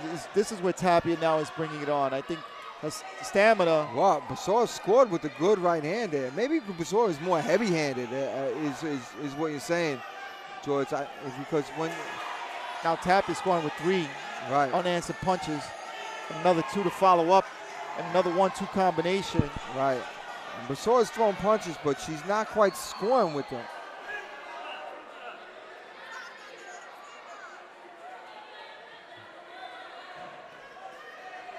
I think Basora is running a little bit out of gas. Yeah. She's slowing down a Well, little bit. Tapia is a non-stop punching machine, so Yeah. you know Basora's maybe never seen something like this. Well, I know Basora was, she was up for like 26 hours, you know, to make it down here. There was I don't know if there was a delay in her flight or whatever, but she was talking about that. She was a little tired. Yeah, but then she did get some sleep yesterday, so Yeah, she did get some rest, right. but yeah, we're not gonna hold I'm this. not trying to make yeah. excuses No, for her, no, but we're not gonna say because Tapia is throwing good combinations, and I think the skill level shows. now it's starting. Yeah, I think, but Yeah. skill level's I think shining now because of right, you know, just pure stamina. right, and I wouldn't have a problem with the 8 count pretty soon now because she's hitting a clean. Tapia's really hitting Basora clean It's now. third round, yeah, absolutely. And Basora is unable to land punches right now. So maybe we'll go back and give it back to Tito Trinidad, the female Tito Trinidad. I guess so, because reputation. that was Trinidad anyway. That's how he kind of fought it the same way.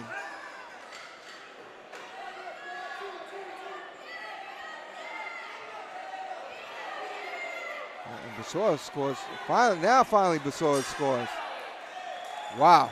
Great fight. Great fight. Yeah. Great fight by these 2 women. Yeah, I mean, that's obvious that Tapia won that fight, I think. But as far as heart goes and a good lesson. And she did say that. Basora was saying that she has a lot of heart. Remember, she kept saying, I have a lot of heart. It doesn't matter. I'm going to get in there. I have a lot of heart. Yeah, and she's a tough cookie. She demonstrated that today for sure. Right.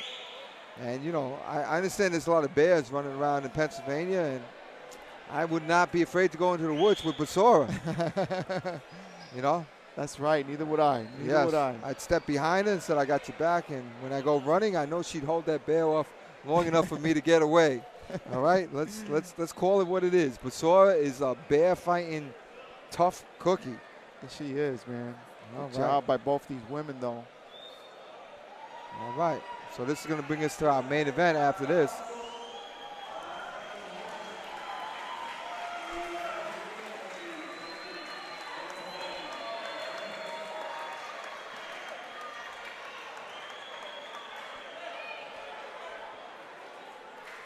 All right.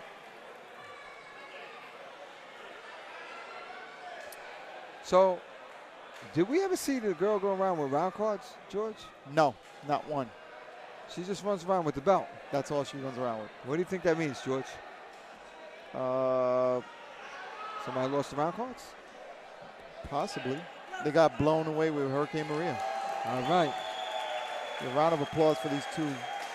And that was a great fight. Yes, that it was a great fight. Yes, and, it was. And you know, kudos definitely to Basora for not giving up and fighting her heart out. And kudos to Tapia for being an excellent, legitimate boxer. And Tapia takes the W. Right. Good job, though. Good job. And that's what she did. She took it. She took it. You know, she didn't ask for any favors, although the ref tried to give her a couple. You know. And who knows? And you know what? We can't say anything because if the ref saw something and the ref wanted to check, he's in charge of the safety of the fighters. Sure, absolutely. Absolutely. So we can complain like 2 dum-dums, but we're not in there refereeing. Okay, so let's call it. Good job. Good job. Good sportsmanship. All right. So I think this is the final bout of the evening. Yes, it is. Event, right? Main this event. is it. This is it. All right. So Elan de Jesus from New York. Elan de Jesus. Yep. From New York. And Salier Muleo. Another Mulero? Mulero. Are they the brothers? One. Wow. Are they brothers? Well, we'll see. If he's tall, lanky like the other ones, then we know they got to be brothers. So Another interesting fight this evening. Let's see what happens, man. Let's see what happens. And I think they are brothers, right? I'm not sure. We'll find out. Let's see.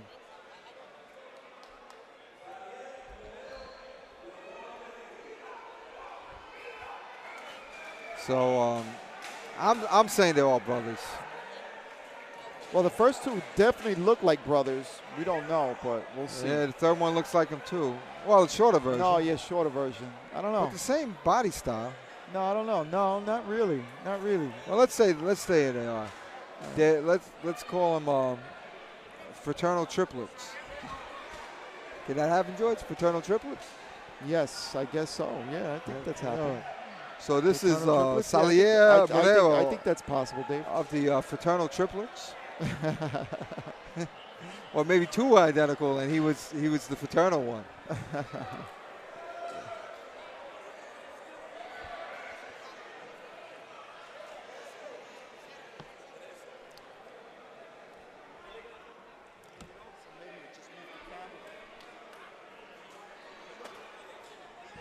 All right, so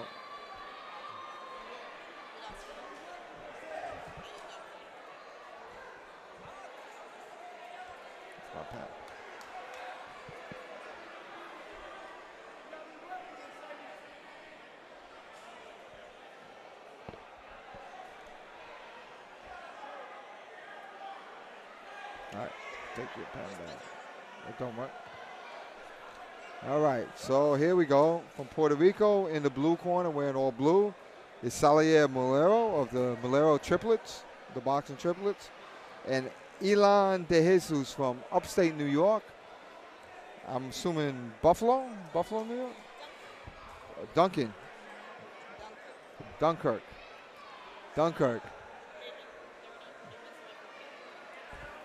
I heard they made donuts first, but it was a Dunkirk donuts, but it didn't go well. So they ended up going to Dunkin' Donuts, and the rest is history. Dunkirk never flourished.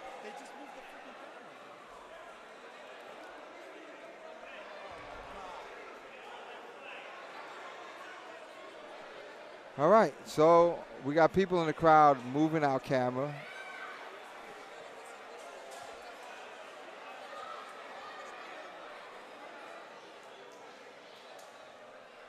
All right, so here we go. The main event of the evening, Elan De Jesus from New York in the red, all red, and Salier Molero, all blue, from the Molero triplets, the boxing triplets. Two identical and one fraternal.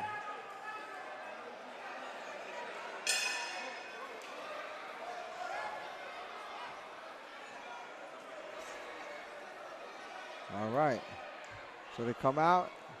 And I'll tell you what, Elan De Jesus looks really like a good fighter. He's got a good wide stance. He looks like he has some power. And Molero has good discipline, good feet up front, looks fast, and these two look well matched. Well matched. And they're not feeling each other out. They're letting their punches go. Wow, and Elan is throwing those right hands with bad intentions. But Molero sees it and has been moving out the way of it. Molero holds his hands high and lands a hook.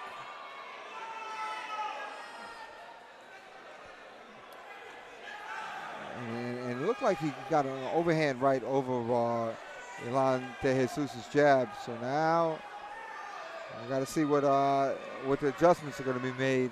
Molero's inching his way forward. He looked comfortable coming forward. It looks like he has Elan De Jesus timed. Elan De Jesus is putting his hand down low, which I like. He's showing him some different angles, but he's putting both hands down low, which I don't like. And then putting both hands up high, meaning what, that he's not going to punch? I'm not sure. There we go. Good jab by Elan. And see what happens. Molero throws a good overhand right, and Molero has a left hook that seems to come out of nowhere. I don't know if he lowers his hands or his position. I got to take a look at Malero's left hook. Yeah, it looks like he drops it just before he throws it. Elan lands a good hook. And that was a pretty even round. I thought Malero edged it out just a little bit by landing a couple of more punches. So all the hype for Elan is because he has a lot of fans. People were really wanting to see him. Well, I'll tell you what, he definitely can box. He definitely does have power. I thought he telegraphed a few of his punches, though. Okay. You know, and Malero of the Malero triplets did score with a few punches. Malero does something like a little bit weird. It seems that somewhere along the way he drops his left hand down to throw the hook, so it's hard to see it coming. It looks like he throws it right in the middle of his combination, but he drops his left hand before he throws the hook. Okay. And it's hard to see where it's coming from. Malero's fast. He's not in the classic like turned all the way sideways type of fighter, but he definitely is a classic fighter. All right, round number 2. These guys meet in the center of the ring. You got Elan now. Right. And both I'm sorry, hook. Salero. How do you pronounce it? Salier? Salier with a nice left. Right. Left hook sends Elan back just a second. Now he's again with that jab. And what these guys both are doing is they're both not throwing everything hard. And I don't know. I think what you call it. I think Elan De Jesus is getting a little frustrated already, not being able to land his punch and not being able to get into his fighting style. That's what he needs to do. More of that, more jabbing. You got to throw the jab whether you hit or not, and it'll set up the rest of your punches. Oh, nice right, straight right. Right. A lead hand right from Elan De Jesus. A lot of work to throw one punch. Yeah, definitely. Yeah. Way too much work for one punch. Right. And you can see that Malero has a good overhand right to throw over Elan's jab. And then there's that quick hook I was talking about, a double hook. Yeah. Definitely saw that. All right. And Malero is coming in. Good right hand by Elan. They both threw right hands, and Elan's got there first. So that's what Elan needs to do, is basically commit to the punches, and there you go. That's what he needs to do. Yep. And Malero already knows what he needs to do. Malero needs to throw more jabs. You know, Malero is getting into this dueling right hands and dueling power punches with Elan, and Malero did win that combination right there, that exchange. Definitely. But I'm not sure there. It looked like Elan landed a cleaner punch. Wow. And after the bell, punches thrown after the bell by Salier and Elan. And now the crowd got the crowd on their feet. Yeah, and I don't blame it. They were both in the act of punching though, punching and defensive fighting. Right. Yeah, this is really interesting because Malero is definitely a defensive counterpuncher fighter and throws hard, and Elan is definitely more of an aggressive fighter, but he can't seem to get on track against this defensive fighter, you know, who does throw hard. So it is pretty interesting how it is. I'd like to see Elan throw more jabs, work his way in, and just let the rhythm, let his punches take their natural rhythm and go there. But I don't see that coming out of him. So I have it 1 round, 1-1, but I'm not sure. I'm not sure. See. Yeah, we'll see. I gave Elan that round. I think he landed a few more punches. I don't know. You know what? I'm not sure either. I know, because this could go either way that last round. Right. And I'll tell you what, Malero is very classic, keeping his hands up. He's compact, yeah. Right. But see, he does that too. He drops his left hand. You see where he throws his hook from? Yeah. He likes to throw his hook. Like when you see Malero's left hand go down, he's setting up for a hook. He doesn't throw a jab from there. He only throws a jab from behind. By Elan. Yeah. And that's what That's Elon what, needs to yeah, do. definitely, man. I Yeah. agree. Definitely. You said it, and Right. he does it. Every time he does it, I can see that it. was a good one too. Yep. I mean, like he needs to throw his jab There you go, again. and just set Little and set up from showboating, his jab. Yeah. but that jab is As very long as effective. As long as he's throwing his jab, it's fine. Yeah. Right. It looks like he's trying to get into a rhythm. Yeah, and the rhythm comes off of a good jab. And now the same rhythm that Elon was using, Was used against him. Yeah, Salier used it against him. Yep. And he started off with a jab, a good Followed up with that straight right. Right. Yeah, good uppercut and good jab. Good jab again by Elon. And he could do this all night. There's no reason why he can't do that. He's trying for a knockout in a 3-round fight. Right. Wrong right. answer. He needs to throw jabs, land a jab, and let the right hand come by itself. And the knockout will come. It'll come. And it just happened right there. He threw a 1-2. He landed the 2 because he threw a jab ahead of it. He needs to throw legitimate jabs and stop that nonsense. Oh, Salier catching Elon on the inside there. Referee breaking him up. Again, no need to be fancy. Elon just needs to throw his jab.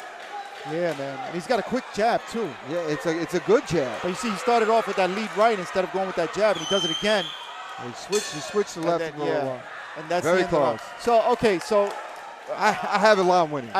you got Elon winning on this round, the third round? The third round too, yeah. Really? He landed more punches. Wow. Okay, I didn't really see it that way. I thought that the cleaner punches came from Salier. Did you thought Salier landed more punches on that? I wasn't punch counting. I wasn't punch counting either, but I think that the cleaner punches and the exchanges, I think Salier just edged, Elon out. I thought Elon landed more jabs in round 3. I think he landed like about 4 or 5 jabs, and each jab counts as a good point. In amateur boxing, I thought Elon won that third round. I thought he won the second round, but that could have easily went either way. Right. So we're probably going to get a split decision here, right? It's very. I mean, wait a minute. Right. There's no split decision, but I'm just saying, like. There could be a split decision. I mean, when you and I disagree, it's usually a split decision. Right. Okay. Well, let's go up to the ring and see what the official announcement is. Un fuerte aplauso para estos jóvenes. Round of applause for these 2 young men. Okay. Please, a strong round of applause for these 2 young men. Strong. Fuerte. Decisión. The decision is. Esquina azul. In the blue corner, Salier Muriel. What is it? Molero wins this fight. All right. And Elon showing a little bit of poor sportsmanship. Wouldn't shake the hand. Walked out.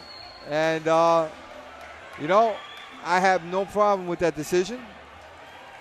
You know what? I didn't either because that's who I had winning. Right. That's true.